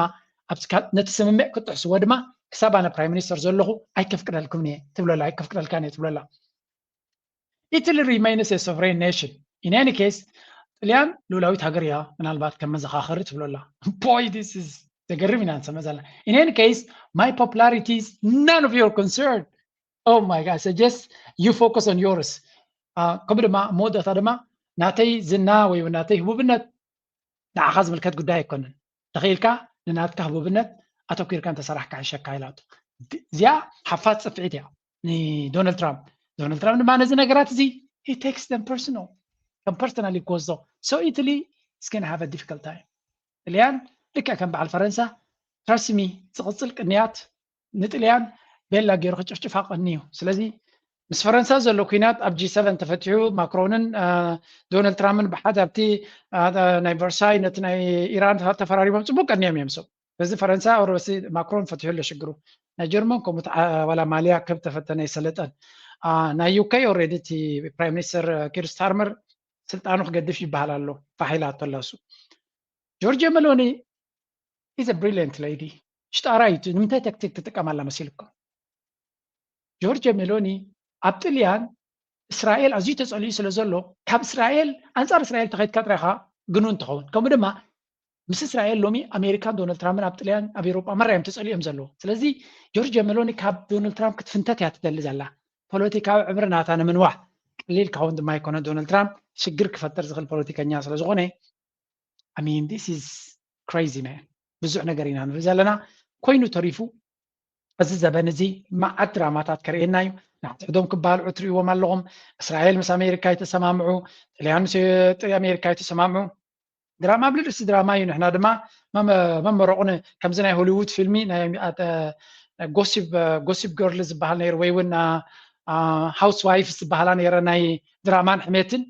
ተፈላለየ ነገር ነምፃልኩም ኣለና ፕሊስ ላይክ ግበሩ ሪቶኹም ሓቡ ሓግዙ ነዚ ስራሕና ብዙሕ ፈንቂልና ኢና ነምፆ የቐኒየልና ሕጂ ቀንዲ ዘገድሰና ናይ ዞባና እዩ let's go conflict. 3 years after the Tigray war claimed hundreds of thousands of lives, troops are again massing, accusations are flying, and fragile peace is unraveling. Ethiopia accuses Eritrean forces of infiltrating Tigray and backing insurgent groups. Eritrea sees Ethiopia's push for Red Sea access as an existential threat. And Eritrea's reported support for Sudan's armed forces, persistent human rights concerns at home, and the risks of wider conflict sucking in Egypt, Gulf powers, and beyond, and you have the perfect storm. Today on Unlimited today, we break down why international observers are so worried and what it means for the Horn's fragile future.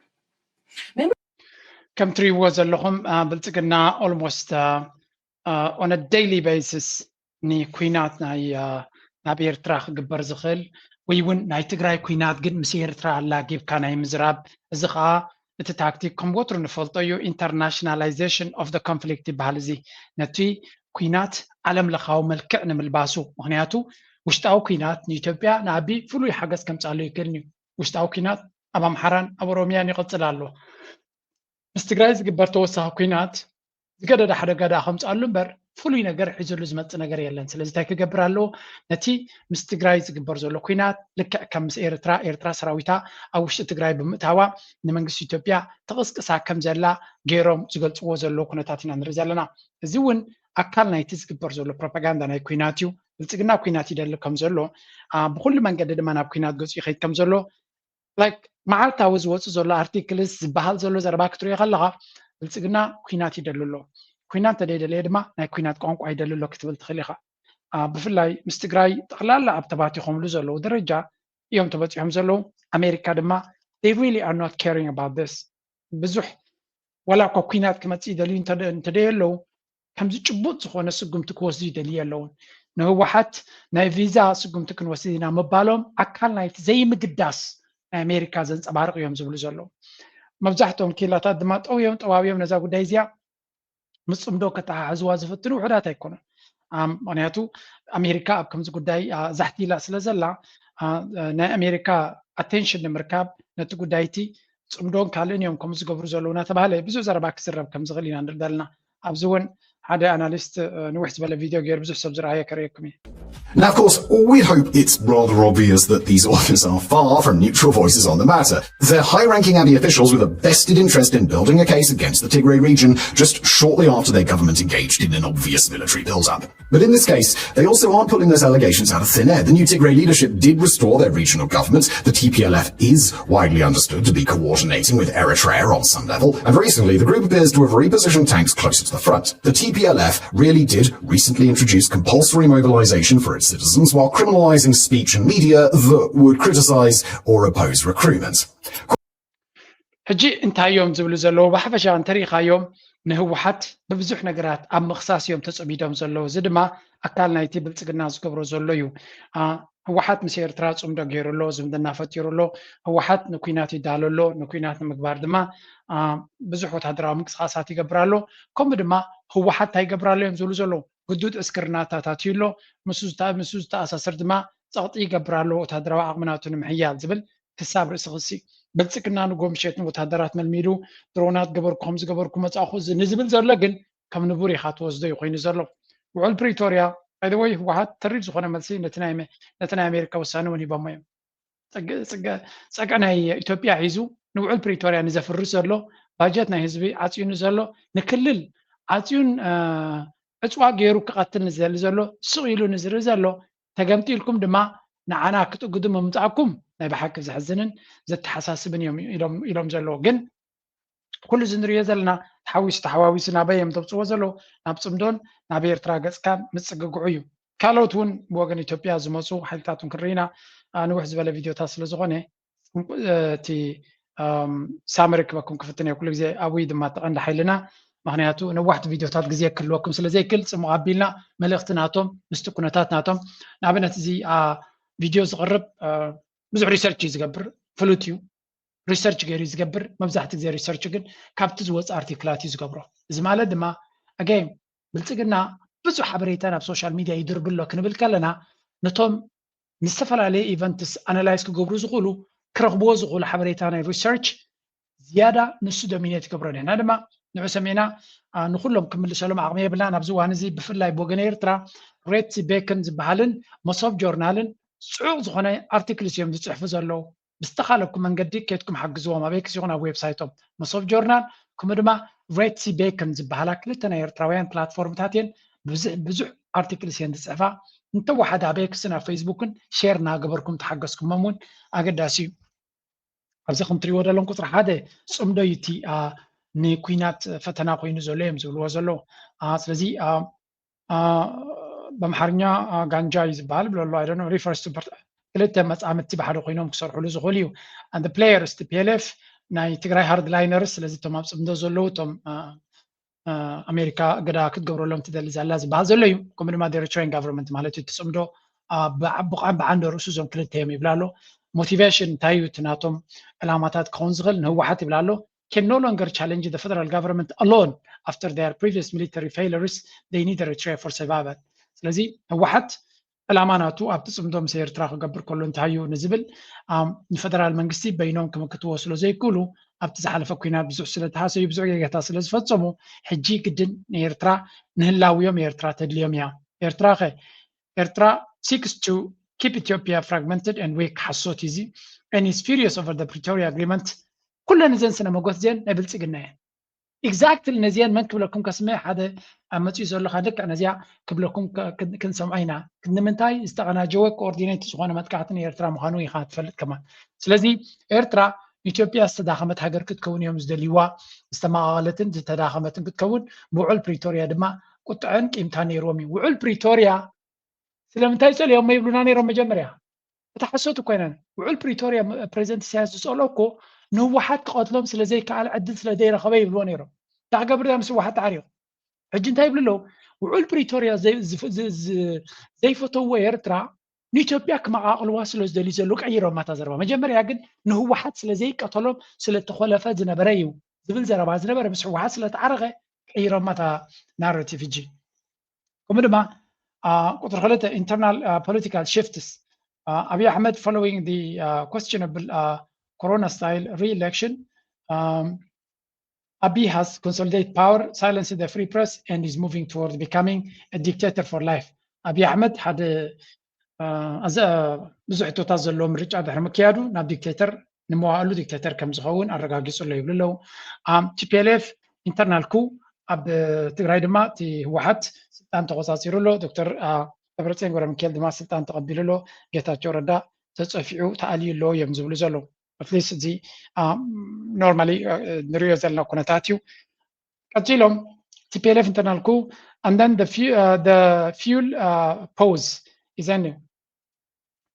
The conflict freeze, an external conflict between America and Iran, ኩናት ድማ ነቲ ክግበር ጀሚሩ ዝነበረ ወይ ክብገስ ጀሚሩ ዝነበረ ኩናት ብሰንኪ ናይ ነዳዲ ፀገም ጠጠው ክብል ክኢሉ ይብላ ኣሎ። Trigger as international tensions ease and the Strait of Hormuz potentially reopens, Ethiopia will no longer need to conserve fuel, removing their final barrier to a full-scale offensive. ስለዚ ኣሜሪካን ኢራንን ተሰማሚዐን ነዳዲ ክወፅኡ ተጀሚሩ ነዳዲ ተመፂዎም አብይ አሕመድ ከም ብሓድሽ ኣብቲ ናይ ኩናት መንፈሱ ተመሊሱ ናብ ነቲ ዘድልዮ ነዳድን ተወሲዱ ናብ ኩናት ክምለሰሉ ዝኽእል ተኽእሎ ዓብዩ እዩ ዝብል ዘሎ እዚ ለንቀነ ንሪኦ ዘለና ምንቅስቃሳት ንዑ ዝተንብህ ኩነታት ንርኢ ኣለና ኢና እቲ ወሽመጥ ሕርሙዝ ተኸፊቱ ነዳዲ ኣብ ዕዳጋታት ኣትዩ ዋጋ ናይ ነዳድን ተተረጋጊዩ ንሱ ድማ ነቲ ጎዲልዎ ዘሎ መኻዚኖታት ክመልእ ተኽኢሉ ናብ ኩናት ናይ ምምላስ ሕልምናቱ ላዕሊ እዩ ነዚ ድማ ምልክት ኣለና ሳክት ንገምጋም ጥራይ ደይኮነ አብይ አሕመድ ምስ ኤርትራ ክዋጋ ዘለ ዘሎ ባሕሪ ስለ ዝደሊ ይኮነን ትደይ ተዋጊኡ ወይ እውን ነቲ ፅምዶ ዝበሃል ዘሎ ወይ እውን ነዞም ኣምሓራን ገለ ነገር ተዘይገይሩ ክመውት ምዃኑ ፈሊጡ ኣሎ ስለዚ ፈቲነ ደሞ ትዕሸኒ ተፈቲነ ምናልባት ይሰልጠኒ እውን እንተደይ ፈቲነ ግን ኤርትራ ውግእ ትግበር ኣይትግበር ሞተይ ዘይተርፍ እዩ ኣብ ዝብል በፂሕ ኣሎ and this is the problem ሕጂ ንዓና ናይ ኤርትራውን ምክንያቱ ኤርትራ ይኮነትና ዓቢ ሽግር ኮይናቱ ዘላ ውሽጣዊ ፀገም እዩ ሽግር ኮይንዎ ዘሎ multi-front regional crisis እዚ ድማ ብብዙሕ ገጻት ዝመፅእ ዘሎ ዞባዊ ፀገም ድማ ኢሎም እዮም ዝገልፅዎ ብዙሓት ኣብ ብዙሕ ግዜ እውን ንሰምዖን ንሪኦን ዘለና ኣርእስቲ እዩ እዚ ሕጂ ኢትዮጵያ is currently fighting ናይ ኢትዮጵያ ኩናት ኣብዚ እዋን እዚ ኣብ 4 ግንባራት እዩ ዝኸይድ ዘሎ ይብላል ኖርዝ ፍሮንት TPLF ኤርትራ ናይ ፅምዶ ኣላያንስ ተባሂሉ ዘሎ ኣብ ሰሜን ምስ ኤርትራን ትግራይን ኩናት ክትገብር ከም ትኽእል ይንገር ኣሎ ምስ ኣምሓራ the Fano militia are engaged in intense chaotic fighting against the federal forces ኣምሓራ ኣብ ሰፊሕ ዝኾነ ምስ ፌደራል ናይቲ ብልፅግና ሰራዊት ይገጥሙ ከም ዘሎ ኣብ ኦሮሚያ the Oromo Liberation Army ኦላ ዝበሃል continuous targeted attacks መጥቃዕቲ ይገብር ኣሎ ራብዓይ ድማ Sudan border the Sudanese government has reportedly joined the anti-Ethiopia alliance despite historical ties እዚ ኣብ ሱዳን ድማ ኣብን ስርዓቱን ሰራዊቱን ምስ ዳዕመ ሰሪዕ ስለ ዝኾነ መንግስቲ ሱዳንን ሰራዊት ሱዳንን ኣብ ጎኒ ፅምዶ ኮይኖም ምስ ኩሎም ሓይልታት ከም ዘሎ እውን ስለዚ ራብዓይ ግንባር እውን ከም ዘለዎ እዩ ዝንገር ዘሎ ስለዚ ብዓብዩ እቲ ኢትዮጵያ ዝበሃል ኣብ ብዙሕ ሽግራት ኣትዩ ከም ዘሎ እዮም ዝነብሩ ዘለዉ እዚ ድማ the Horn of Africa has become a battlefield for two major international coalitions ስለዚ ንሪኦ ዘለና እቲ ቀርኒ ኣፍሪካ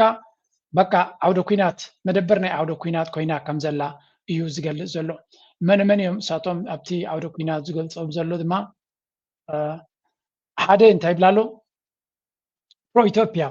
ናይ ኢትዮጵያ ደገፍቲ ዝኾኑ ወይ ናይ ዓቢ ደገፍቲ ኢማራት እስራኤል ሞሮኮ ህንዲ ይብላ ኣሎ እቲ ሞሮኮን ህንድን ድሓን ንግዚኡ ግደፎም ኢማራት ከምኡ ድማ እስራኤል ይድግፍዎ ከም ዘለዉ ንኤርትራ ድማ ህወሓት ኤርትራ TPLF ከዓ ብሓደ ኮይኖም ይብላ ኣሎ ሕጂ ክትሪኦ ከለካ ኢትዮጵያ ዝበሃል ብዙሕ ህዝቢ ዘለዎ እዩ ኣብ ሃገር እዩ ዝበሃል እስራኤል ኢማራት ሞሮኮ ህንዲ ይሕግዝዎ ኣለዉ ነቲ ኤርትራ ድማ ኤርትራን ህወሓትን ጥራዮም ብሓደ ደለዉ ይብላ ኣሎ ሕጂ እዚ ከም ፀርፊ ገይሮም እዮም ዝርእዎ ብዙሓት ግዳ ሓቂ ክትሪኦ ከለካ ግን ሰብኣይ ኤርትራሲ ንዚ ኩሉ ዘራያቱ ንዝመፅእ ዘሎ ብዙሕ ዝብለኒ ከም ዝብለኒ ንዝብል በይና ከም ትኽእሎ ምክንያቱ ኣብ ጥቅሚታ ይብለኩም ፀኒዩ ህወሓት ዓቕሚ ስለ ዘይብሉ ሰርቫይቭ ንክገብር ናብ ኤርትራ ክፅጋዕ ዘለዎ ዝበሎ ስለዚ ኤርትራ ምስ ኩሉ ዘራያቱ መፅኡ ስቲል ኤርትራ ከም ተብክዮ ኢና ንርኢ ዘለና ካልእ ፕሮ ኤርትራ ድማ ዝውስኸሎም ዘሎ ብዚ ግብፂ ኣሎ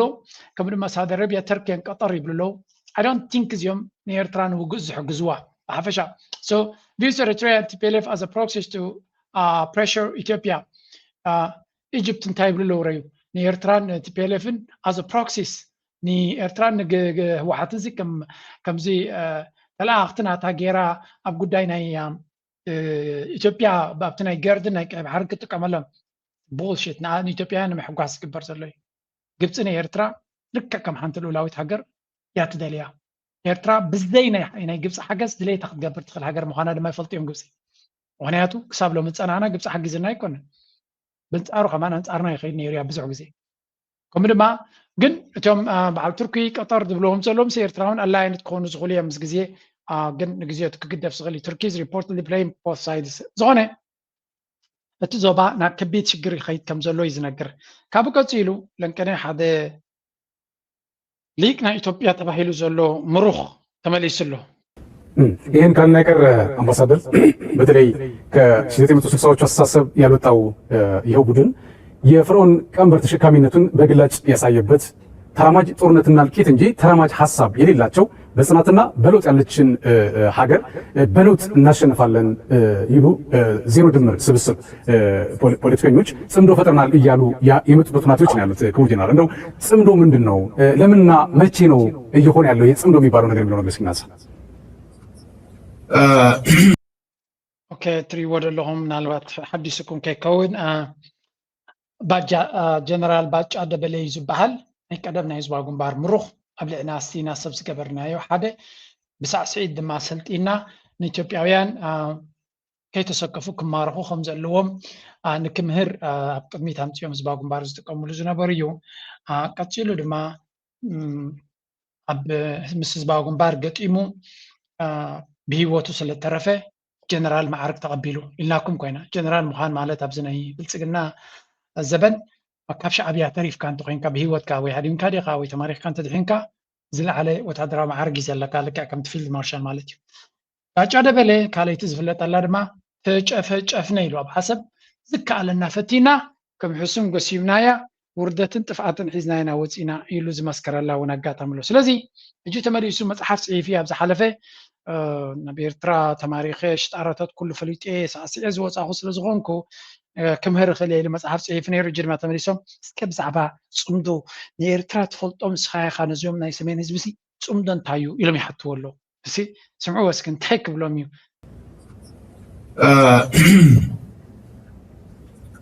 ጽምዶ የሚባለው የትግርኛ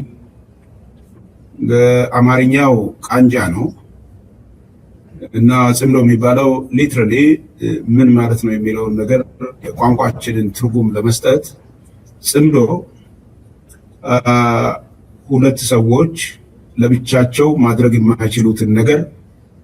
ተቀናጅተው በጋራ ያላቸውን ሀብት ይሁን አቅም ይሁን አዋጥተው አቺቭ የሚያደርጉትን ዓላማ ለማሳካት በጋራ የሚያደርጉት ነገር ነው ማለት ነው። ሕጂ ጽምዶ ማለት እንታይ ማለት እዩ ኢሎም ሞሲ መደመር ማለት ከንታይ ማለት እዩ እንተ ዝብልዎ እንታይ ንበሎም ነይሩ ሰሜን ክልቲአን መደመር ኢሎም ጭጭ ዝብልብሉ ዝነበሩ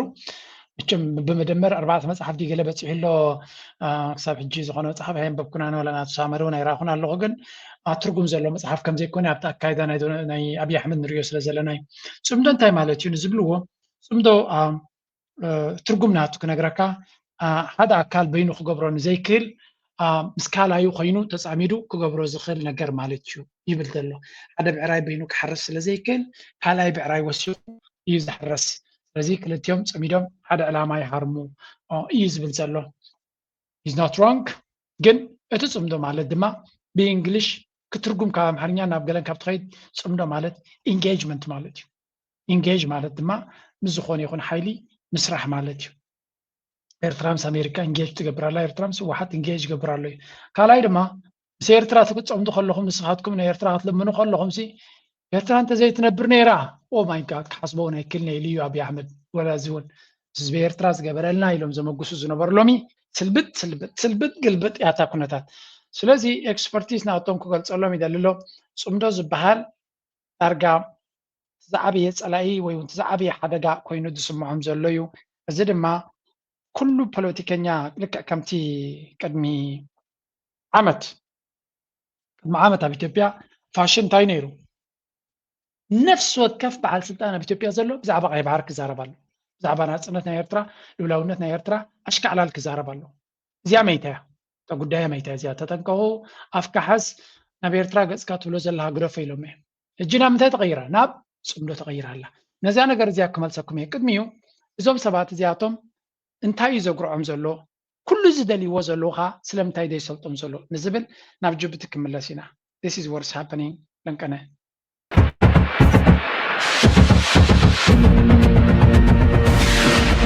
June 18th, 2026, a date that could reshape Ethiopia's economic future. According to multiple Horn of Africa diplomatic sources, Djibouti has taken a harder line on Ethiopia's port access demands. Ethiopian officials reportedly made requests that went beyond existing agreements, and Djibouti said no. This is a major development for Ethiopia.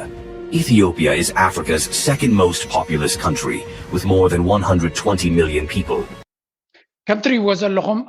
إلى تأثرت شو من تور شدشتن فلوي حدا قداسي في الصامن يرو يبلو لو السدما إثيوبيا بتحتي ني جبتي نتزلوا مس جبتي زلوا سمم نمقيار حتى قريبا يرا قلت جبتي دما نتزغرب حتى نتيجات زمالتها مالتيو أبتي ورباوا أقلقلوت واقع كودللو زل على ناس نتكوهبهم كم دما أشال كبروا لهم يا حتى نيرا إثيوبيا بلتقنا نبي أحمد بتدم مع كل نجاريهم سوري أي واتس أنانيو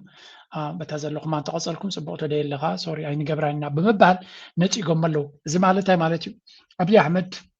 تأم كوزلاتو مسمر جبتي أزلك سافج of course ني ناب كينيا قصي جبرالو قليجن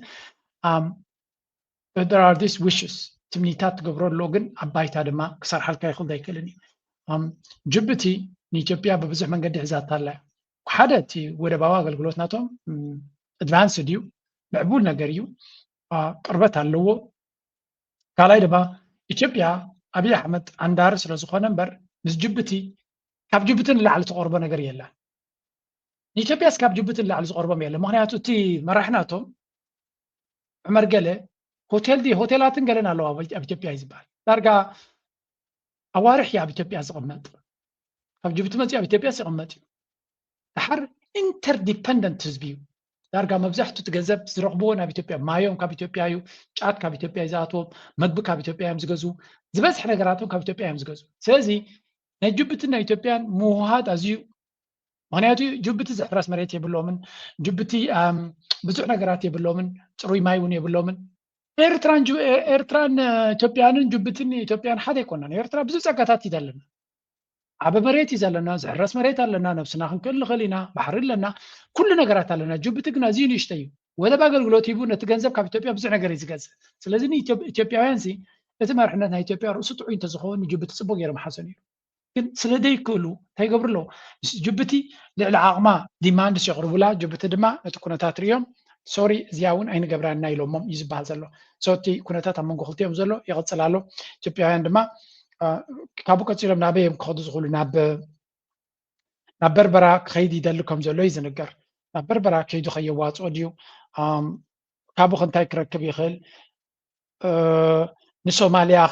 نسوماليا كقط أزخل كي يخل أوديو كمون جبتون سكويز قبراي دليل السو معناته بربرا كمزلون سوماللاند كمزلون يرسل زلو قالك فالنا وخو سدون سلازغل من ابو مخادي مساخاتكم سلازحشني جنزب غدلو لي زغبرو لي نابله كبد زبل حتوتاتي حتونكم زلون جبت دما نتزبحل زلو يقبلوهم زلو. Djibouti's response was firm. President Ismail Omar Guelleh Djibouti with a request for expanded port access. The full details have not been made public. However, reports suggest Ethiopia sought arrangements that went beyond current agreements, potentially involving greater control, reduced costs, or preferential access. Djibouti's response was firm. President Ismail Omar Guelleh reportedly rejected the proposal, arguing that Ethiopia's requests were unacceptable. This is not the first sign of tension between the two countries. In recent years, Djibouti has increasingly emphasized its strategic importance and bargaining power as Ethiopia's main maritime outlet. كمتري وزلهم إثيوبيا جبتي نتي ببلتقنا زغربلو سمم حتى قبلوا هاي كالن وهنياتو نعتاتون تي ودب أزياء قداس سلوزغوني ካብ ቀፂሉ ድማ ጅቡቲ እንታይ ትገብር ዘሎ ነቲ ኣብ መንጎ ኢትዮጵያን ግብፅን ዝኸይድ ዘሎ ዕግርግር እውን ማክሲማም እዩ ዝጥቀመሉ ዘሎ ምስ ግብፂ ኣብ ሓፀርቲ ግዜ ኣገደሲ ዲላት ብምግባር ኣዶኖ ናይ ሚልዮናት ፕሮጀክትስ ግብፂ ናብ ጅቡቲ ኢንቨስት ንክትገብር እዩ ዝገብር ዘሎ እዚ ድማ ንጅቡቲ በብዙሕ ዓይኑ እውን ክሪእዎ ክእሉ እዮም እቲ ወሽመጥ ባብኤል መንደብ ኣብ ጥቅሙ ስለ ዘሎ ምስ ግዜ እዚ ሕርሙዝ ከምዚ ኢራን ሕርሙዝ ጌራቶ ዘላ ብክፍሊት ክሕለፍ ይኽእል እዩ ትብልዎ ዘለው ጅቡቲ ድማ ሓደ መዓልቲ ኣብ ወሽመጥ ሕርሙዝ እንታይ ኣሎ ኢልናኩም ኢራን ብትገብሮ ዘላ ሓይሊ መን ክረብሕ ይምሶም ኦማን ካ ክረብሕ እዩ ምክንያቱ ናይ ክልቲኦም ስለ ዝኾነ ኣብ ናይ ወሽመጥ ሕርሙዝ ከም ንቡር ብክፍሊት ዝሕለፍ ጉዳይ እንድሕር ኮይኑ ድማ ባብኤል መንደብ ድማ ተመሳሳሊ ከጋጥሞ ይኽእል እዩ ብመን ብሑቲ ሑቲ ድማ ልክዕ ከምቲ ናይ ኢራን ትገብሮ ዘላ ንሕና ድማ ኣብዚ ባብኤል መንደብ ክንክፈል ኣለና ክብሉ ክእሉ እዮም ሽዑ ጅቡቲ ክኽፈል እዩ ኤርትራ ክትክፈል ክትኽእል እያ ማለት እዩ ኣይደኖ እዚ ከጋጥም ዳይጋጥም ስለዚ ኣብዚ እዋን እዚ ኢትዮጵያ ትሓቶ ዘላ ኣብዚ ዝሓቶ ዘሎ ሕቶታት ብፍላይ ንቁፅፅር ክህልዎ ሓይሊ ባሕሪ ክህልዎ ገለ ዘብል ኣብዚ ቦታ እዚ ብፍፁም ክወሃበ ይክእልኒ ምክንያቱ ዓብይ ኣገዳስነት ንዘለዎ ረብሓ ኩነታት ኢኻ ትሓቲ ዘለኻ ሃገራት ድማ ንከምዚ ጉዳይ እዚ ኣብዚ እዋን እዚ ሕራይ ክብላካ ኣይከኣላን እየን ስለዚ ከም ንሪኦ ዘለና ኣብ መንጎ ጅቡትን ኢትዮጵያን ዋላ እኳ ዓብይ ምትእስሳር እንተሎ ብዙሕ ፀገማት ይፈጥረሎም ከም ዘለዎን ጅቡቲ ድማ ነቲ ዘለዎም ፀጋታትን ስትራቴጂካዊ ለቨሬጅን ተጠቂሞም ንኢትዮጵያ ምሕረት ዝገብሩላ ይኮኑ ደይ ስኩዝ ደም ግን ኢትዮጵያ ድማ ኣስፊሖም ስለ ዘይሓስቡ እምበር እቲ ረብሓ ዝመላላእ ረብሓ እዩ ዘለዎም ክልቲኦም ከምታ ክንብለኩም ዝነበርና ቅድሚ ሕጂ እውን ፕሮፌሰር ህዝቅኤል ፅቡቅ ገይሩ ዝተዛረቦ ንጅቡቲ ትኸፍሎ ዘለካ ገንዘብ ናብ ካልእ ዝጠፍእ ዘይኮነ ተመሊሱ ዝመፀካ ገንዘብ እዩ ንኣብነት ኣብይ ኣሕመድ ኣብ ኬንያ ከይዱ እንተኸፊሉ ሓደ ነገር ማለት እዩ ኬንያ ሕርሻ መሬት ዘለዎም እዮም ማይ ዘለዎም እዮም ስለዚ ንወደብ ትኸፍሎ ተመሊሱ ናብ ዓድኻ ብኢንቨስትመንት ክመፀካ ከይክእል እዩ ፈዲኻኒ ጅቡቲ ግን ብዙሕ ነገር ካባኻ ስለትገዝእ እቲ ገንዘብ ተመሊሱ ይመፀካ ኣሎ እዩ ስለዚ ኣብዚ ንጅቡቲ ፅቡቅ ገይሩ ክሕዝ ንኤርትራ ፅቡቅ ገይሩ ክሕዝ ፅቡቅ እዩ ነይሩ ግን ኣብታት የለውን ከም ንሪኦ ዘለና ግን እዚ እውን ሓደ ካብቲ ኣዛራቢ ዘሎ ኩነታት እዩ ካብ ቀፂሎም ምስ ኤርትራ ሁኔታ ዝወየም ነዚ Ignore Eritrea, here is why. Eritrea has a long coastline, over 1,200 kilometers, running right along one of the most critical maritime corridors on the planet. It has ports that face directly onto the Red Sea. It shares borders with Ethiopia, Djibouti and Sudan. And it sits directly across the water from Yemen and Saudi Arabia. Any conversation about Red Sea security eventually circles back to Eritrea. Ethiopia, which is landlocked after losing Eritrea as a province decades ago, has been vocal about wanting access to a seaport. That desire points straight at Eritrea's coastline. ሕጂ ከም ትሪእዎ ዘለኹም ኣብዚ እቲ ሓደ ካብቲ ሕልምናቶም ዘሎ ኣብዚ እዋን እዚ ብዘይካል ዓለም እቲ ወደብ ናይ ዓሰብ ዘዕብዶም ዘሎ ዓሰብ ኣብ ኖርማል ግዜ ኩሉ ግዜ ተባሃጊ ቦታ እዩ ነይሩ ኣብዚ ሕጂ ዘለና መድረክ ግን ካብ ካልእ ግዜ ብዝተፈለየ መንገዲ እዩ ኣገዳስነት ናይ ወደብ ዓሰብ ዝረአ ዘሎ ስለዚ እቲ ዕብዳን ናቶም ወይ እውን ሕማም ናቶም ካብ ዜሮ ዝተበገሰ ኣይኮነን ዓሰብ ኤክስትሪምሊ ሬሌቨንት ወይ እውን ኣገዳሲ ቦታ እዩ ባይ ዘ ወይ ኣብዚ እዋን እዚ ኣብ ናይ ጂኦፖለቲካዊ ዘረባ ኤርትራ ክትብልን ዓሰብ ክትብልን ሓደ ኣብ ዝኾነሉ ደረጃ እውን ክትብል ትኽእል ኢኻ ምክንያቱ እዚ ኩሉ ብዛዕባ ኤርትራ ዝግበር ዘሎ ፈተነታት ተሪኻዮ ካብ ጂኦፖለቲካዊ ውድድር ዝመፅእ ዘሎ እዩ እቲ ተገዳስነት ናይ ኤርትራ ብዓይኒ ጂኦፖለቲካ ዝግበር ዘሎ ረብሓን ፀቕጥን ዝፈጥሮ ዘሎ እዩ ትዕድላት ስለዚ ኣብ ጂኦፖለቲካ ድማ እቲ ባብኤል መንደብ ቀዳማይ ኣብ ቅድሚት ዝመፅእ ዘሎ እዩ ባብኤል መንደብ ክንብል ከለና ድማ ዓሰብ ቀዳማይ ዝመፅእ ድማ እዩ ዳትስ ዋይ ብልፅግና ብተደጋጋሚ ኣብ ዓሰብ ጥራይ ዘተክሩ ቢካዝ ኣያሹ ስለ ዝኾኑ ኤርትራውያን ኣይፈልጥዎን እዮም ኢሎም እዮም ዝግምቱ ኤርትራውያን ድማ ፅቡቅ ጌሮም እዮም ትፈልጡ ስለዚ ኤርትራ ኣብ ጉዳይ ናይ ዓሰብ እትገብሮ ውሳነታት ወሳኒ ክኸውን ምክንያቱ ንሳቶም ስቲል ተስፋ ይቆረፁን ኣለዉ ክሪኦም ከለኹ ቅድሚ ሕጂ ንዓሰብ ክሕዙ ዝገበርዎ ተበግሶታት ነይሩ ትፈልጥዎ ኢኹም ዕድል ተረኺቦም ሕጂ ክልተ ዕፅፍናቱ ክገብሩ ክፍትን እዮም ዕድል ተረኺቦም እየ ዝብለኩም ዳትስ ዋይ ድማ ኤርትራ ስማርት ዝኾነ ምንቅስቃሳት ክትገብር ኣለዋ ምስ ካልኦት ኣነ ኩሉ ግዜ ትፈልጡ ኢኹም ንኢትዮጵያ ብሰራዊትና ኣብ ግንባራት መኪትና ተዋጊና ክስዕሮም ኣለና ይብልኒ ያነ ኣዶን ዋና ውግእ ዝበሃል ኣይደልን ያነ ስለዚ ውግእ ንኸይመፅእ ንብልፅግና ከሰናብት ዝኽእል ነገራት ኩሉ ክንገብር ኣለና ንከሰንብቶ ጥራይ ዘይኮነስ ንኸነማዕብሎ ንኣብነት ግብፂ ኣብ ዝሓለፈ ናይ ኣፍሪካ ሪፖርት መፅኡ ዝነበረ እቲ ኣፍሪካን ኢንቴሊጀንስ እንታይ ኢሉ ግብፂ ካምፓኒታት ናታ ኣብ ወደብ ዓሰብ ኢንቨስት ክገብራ ክመፅአን ኢሎም ድሮ ተበጊሰን ኣለዋ ማለት እዩ ወደብ ዓሰብ ትለምዕ ኣላ ማለት እዩ ወደብ ዓሰብ ክለምዕ ህዝቢ ዓሰብ ክረብሕ ህዝቢ ዓሰብ ክጥቀም ንደሊ ኢና ስለምንታይ ከወደብ ዓሰብ ኣገዳሲ ኢትዮጵያ ተደይ መፅዎ ነው ትራንዚት ዝበሃል ትዛዕበየ ቢዝነስ እዩ ትራንዚት ምስ ኣምባሳደር በየነር ኣምባሳደር ግርማይ ሃይለ ዝገበርኮ ዝክርዎ ይኹም እንታይ ኢልና ነይና እቲ ባሕሪ መስመር ዓብ ናይ ንግዲ ስለ ዝኾነ ብዙሓት መራኽብ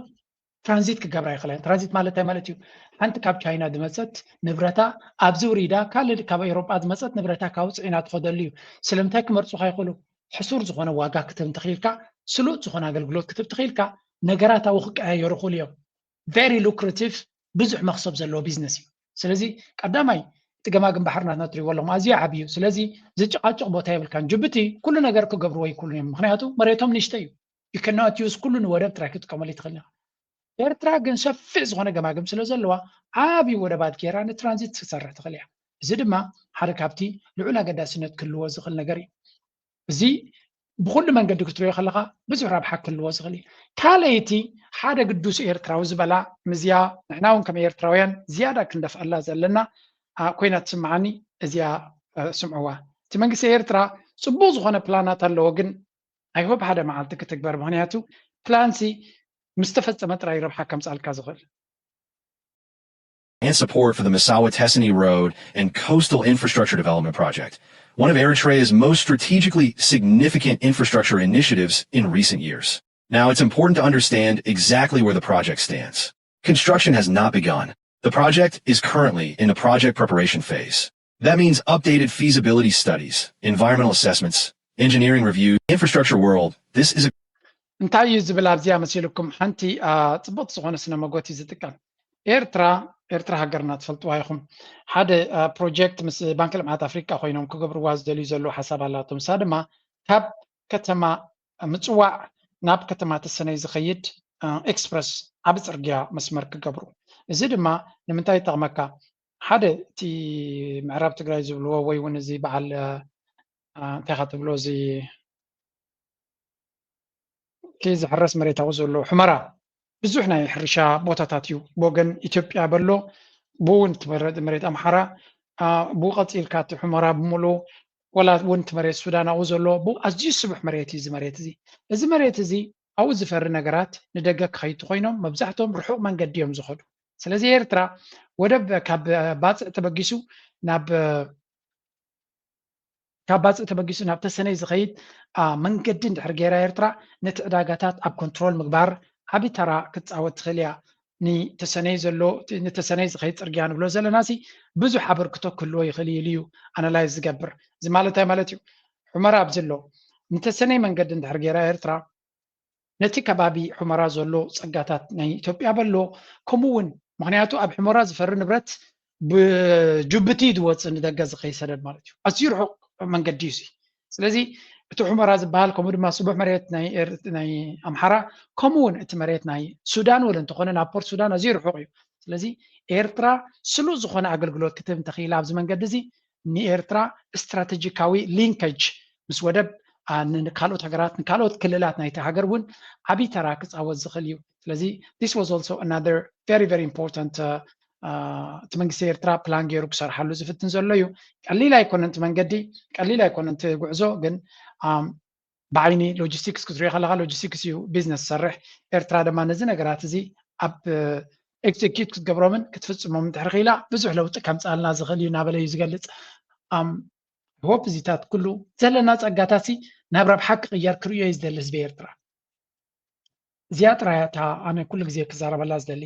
yes we may have opportunities ፀጋታት ክህልወና ይኽእል እዩ ዕድላት ክህልወና ይኽእል እዩ but unless ነቲ ዕድላት ናብ ፀጋ ክሳብ ዘይቀየርካ ናብ ረብሓ ናብ ገንዘብ ንህዝቢ ኤርትራ ክሳብ ዘይቀየርካዮ then እቲ ዕድላት ክሓልፈካ እውን ይኽእል እዩ ንኣብነት ኣብዚ ሕጂ እንታይ ይርኢ ኣለኹ ብፍላይ እዚኣ ምረይዋ ቅድሚ ዝተወሰነ ግዜ ዝወፀት እያ ነይራ መንገዲ ናይ ጅቡቲን ኢትዮጵያን ይሰሓሓባ ኣለዋ ምሽ ንብል ኣለና ግን እዚ ፀገም ናይ ዘን ክልቲአን ሃገራት ንምትህድዳእ ባንኪ ዓለም ክንደይ ገንዘብ ሂቦም ኣሎ ይብል ኣሎ World Bank has approved additional 45 million to upgrade the Djibouti-Addis Ababa corridor, raising its total commitment to 205 million. The funding targets road expansion, climate resilient works on Ethiopia's main trade gateway through Djibouti. ስለዚህ ነቲ መስመር ናይ ጅቡቲን አዲስ አበባን ንምስፋሕ ከባቢ 45 ሚሊዮን ተወሳኺ ሓገዝ ሂቦም ኣሎ እዚ እንታይ እዩ ነዘን ኣብዚ ንግዲ ከተስፋሕፍሕ መስመር ናይ ንግዲ ንካልኦት ሃገራት ከራኽበካ ዝኽእል ትገብሮ ተቕርፂ እቲ ናይ ዩናይትድ ኔሽንስ ይኹን ባንኪ ልምዓት ኣፍሪካ ይኹን ካልኦት ሃገራቱን ኢንቨስት ክገብሩልካ ይኽእሉ እዮም ምክንያቱ ንግዲ ካብ ኣፍሪካ ናብ ካልእ ሃገር ንክኸይድ ፋሲሊቴት ኣብ ምስላጥ ትፃወት እንተለኻ ተራ ክሕግዙካ ይኽእሉ እዮም ንኣብነት ትዝክርዎ እንተኮይንኩም ኣብ ካልእ ክፋል ኣምፂናልኩም ነርና ድሓር ሓንጊዶም እምበረይ ኮላሊ እቲ ናይ ኮላሊ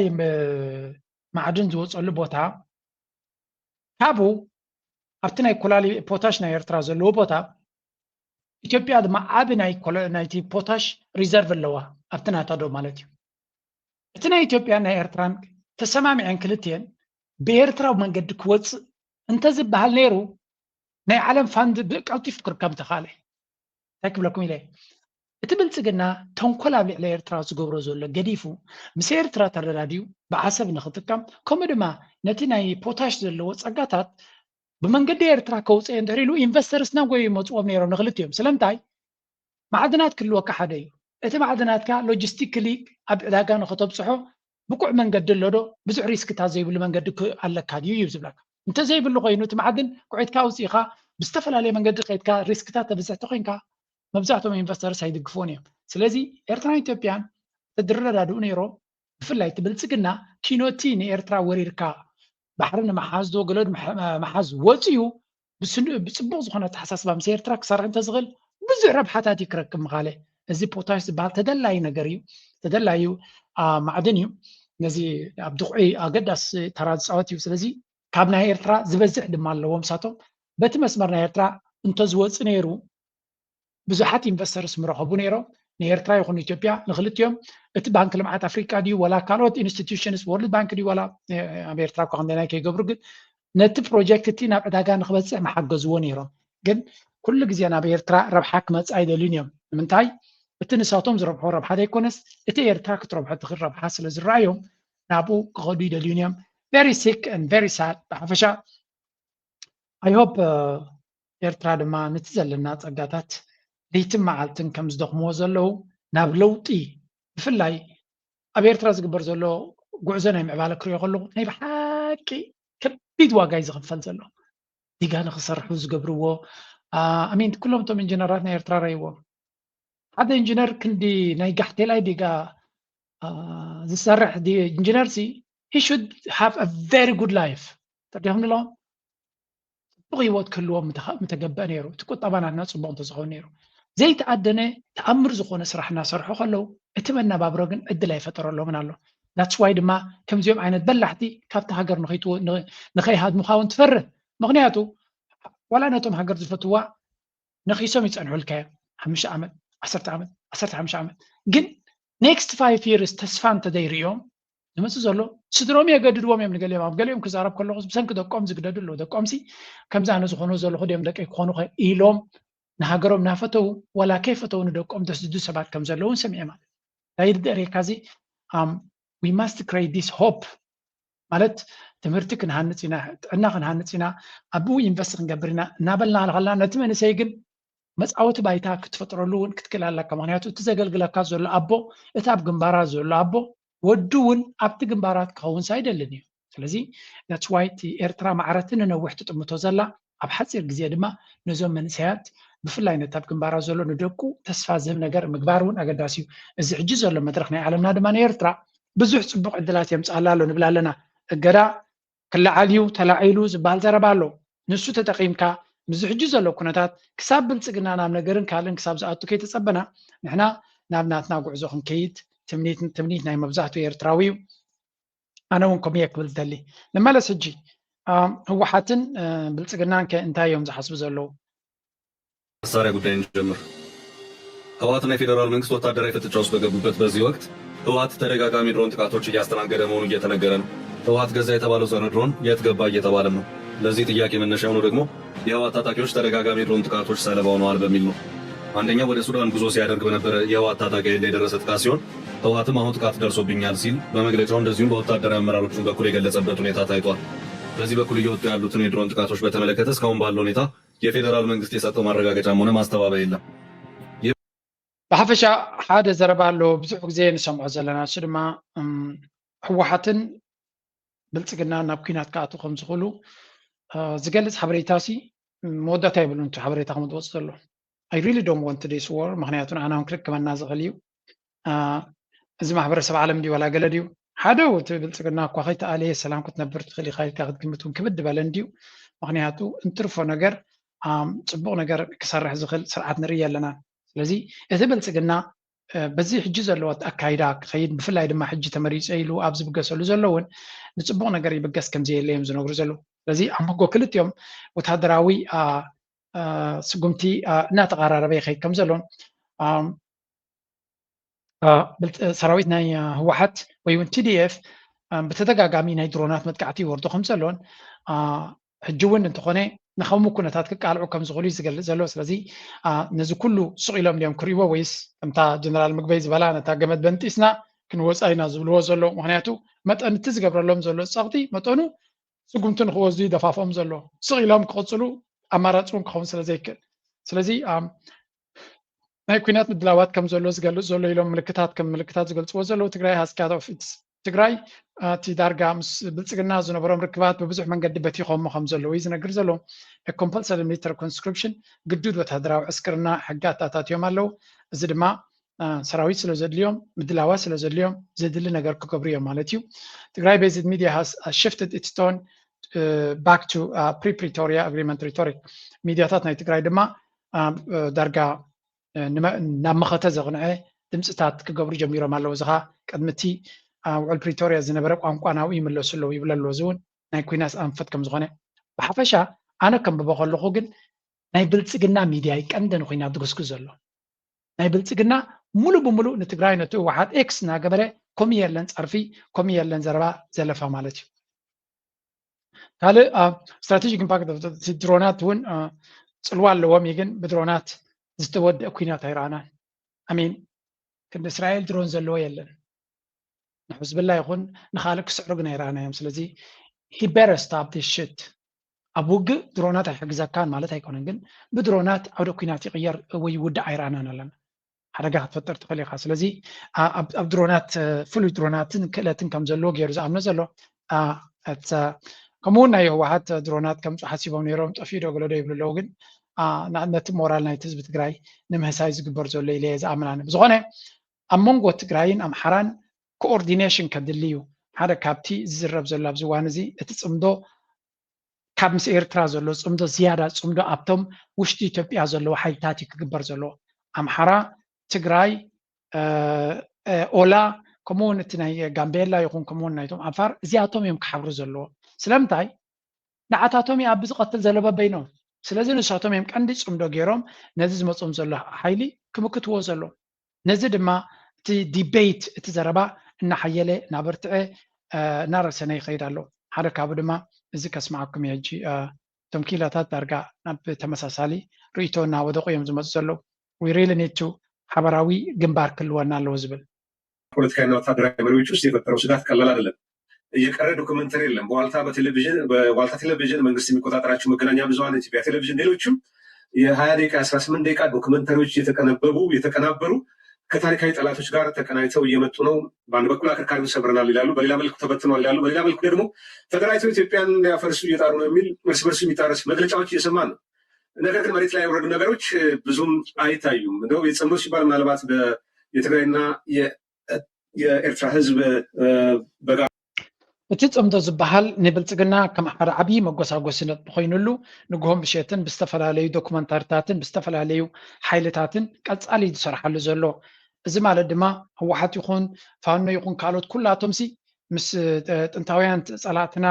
ናይ ሻዕብያ ይኹን ምስ ግብፂ ምስ ሱዳን ተጎራቢቶም ይመፁና ኣሎ ብምባል ኣንፃርና ገፊሕ ኣንፃርቲ ፋኖን ኣንፃርቲ ቃልስታትን ሰፊሕ ዝኾነ ፕሮፓጋንዳ ንክገብር ዕድል ተፈጢሩሉ ኣሎ ነቲ ብልፅግና ብግምጣሉ እቲ ፋኖ ይኹን እቶም ኣባይታ ዘለዎ ግን ከምቲ ዝድለ ኣባይታ ዝረም ቅስቃስ ንገብር ኣለና እዚ ማለት ማለት እዩ ንሕና ከይተንቀሳቀስና ነቲ ዕድል ንሕና ክንጥቀመሉ ዝግባአና ብልፅግና ተጠቂሙ ኣንጻርና ሓደጋ ክፈጥረልና መጎሳጎሲ ይጥቀመሉ ኣሎ ስለዚ እቲ ጽምዶ ራዕዲ ፈጢሩሉ ከም ዘሎ ንሪኦ ኣለና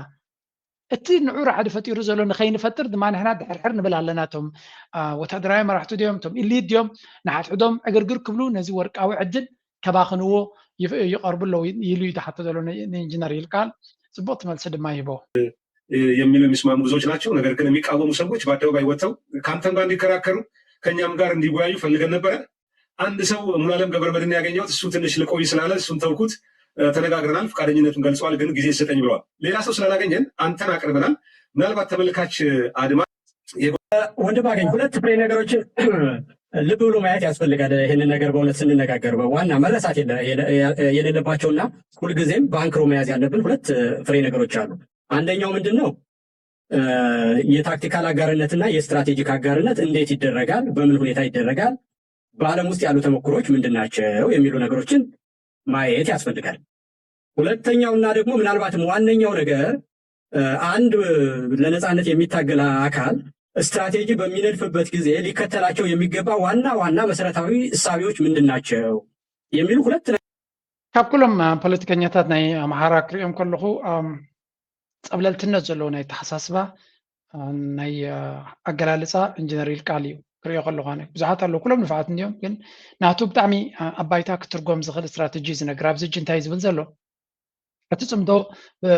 መንግስቲ ብልጽግና ብጣዕሚ ይጥቀመሉ ዘሎ ይብሉ ኣለዉ ኢመርጂንግ እቲ ጽምዶ ድማ ክሳብ ሕጂ ዘሎ ናይ ኤርትራን ትግራይ ምዃኑ እዩ ዝንገር ግን ብልጽግና ድማ ንኩላቶም ኣብኡ ከም ዝኣተው ገይሩ የጥቃዓና ኣሎ ይብላ ኣሎ ግን ኣብ ውሽጥና ንዘሎ ፀገማት ድማ ብፍላይ ኣብ ኣምሓራ ነቲ ጽምዶ ገሊዩ ይቃወሞ ገሊዩ ክድግፍ ኣይክእልኒ ምስ ህወሓት ክስራሕ ኣይክእልኒ እዩ ምስ ሸነ ክስራሕ ኣይክእልኒ እዩ ምስ ኤርትራ ደገሎዶ እናተባሃለ ኣብ ዲቤት ዝጠፍእ ዘሎ ግዜ እቲ ብልጽግና ግን ምንቅስቃሳቱ ይገብር ኣሎ እንታይ ክግበር ይኽእል ንዝብሎ ካንሰር ኦፍ ስትራቴጂክ ቲንኪንግ ኣርባዕተ ነጥብታት ዝጠቅስ ንሳቶም ድማ ካንሰር ወይ እውን ከምዚ ናይ ሕማም ናይ ስትራቴጂካዊ ኣተሓሳስባ ዝቆትሉ ኣካይዳታት ኢሉ ኣርባዕተ ነገራት ይጠቅስ ቁፅሪ ሓደ ዝኾነ ሰብ ወታደራዊ ይኹን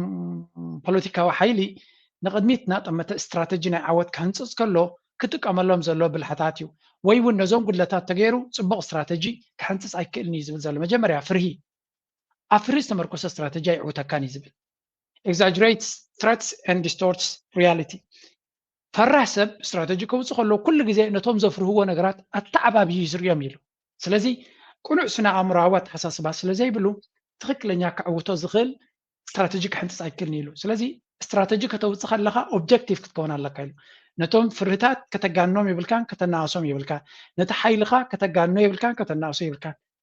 ኣብ ዚሮ ሌቨል ጌርካ ከይዕባኻ ከይነስካ ብትክክል ሓሲብካ ክትገብሮ ዘለካ ስትራቴጂ ናትካ ኢሉ ስለዚ ኣብ ፍርሂ ዝተመርኮሰ ኣመና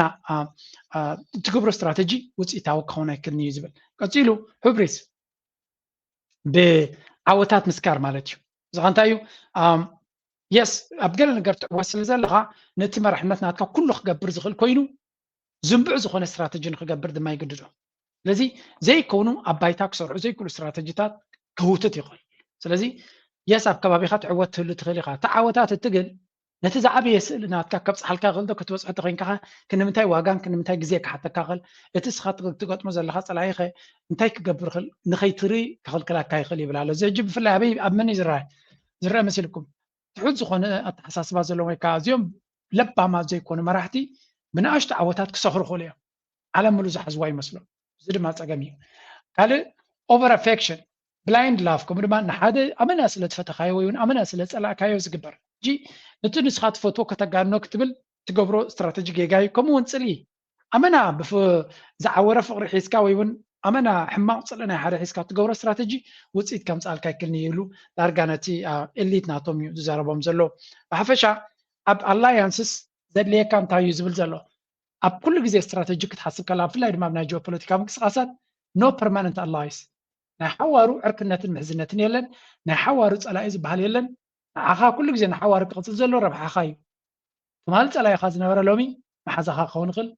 ትማሊ መሓዛኻ ዝነበረ ሎሚ ፀላኢኻ ክኸውን ይኽእል ንስኻ ኩሉ ግዜ ንረብሓኻ ጥራይኻ ክጥምዝ ዘለካ ብሎ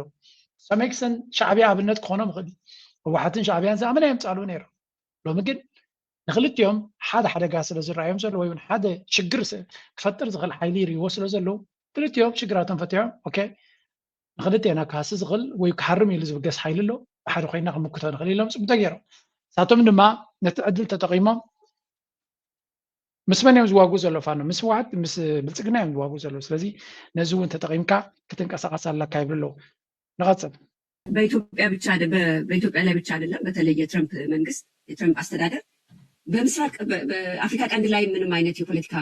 ፖሊሲ የለውም ፎሬን ፖሊሲ የለውም እንደሌለው ነው የሚያሳየው ምክንያቱም የበፊቶቹ እቀባዎች ራሱ በቂ ነበሩ ጦርነትን ለማስቀረት የተደረጉት እቀባዎች እነሱ ኢፌክት ቢኖራቸው ኖሮ ማለት ነው ስለዚህ የዚህ እቀባ ዋና ዓላማ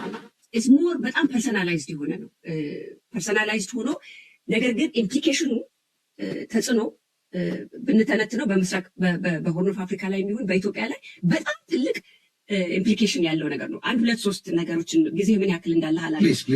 ላይ መጥቀስ ፈልጋለሁ ከዶሜስቲክሊ ወይ በሀገር ውስጥ ፖለቲካ ብትመለከተው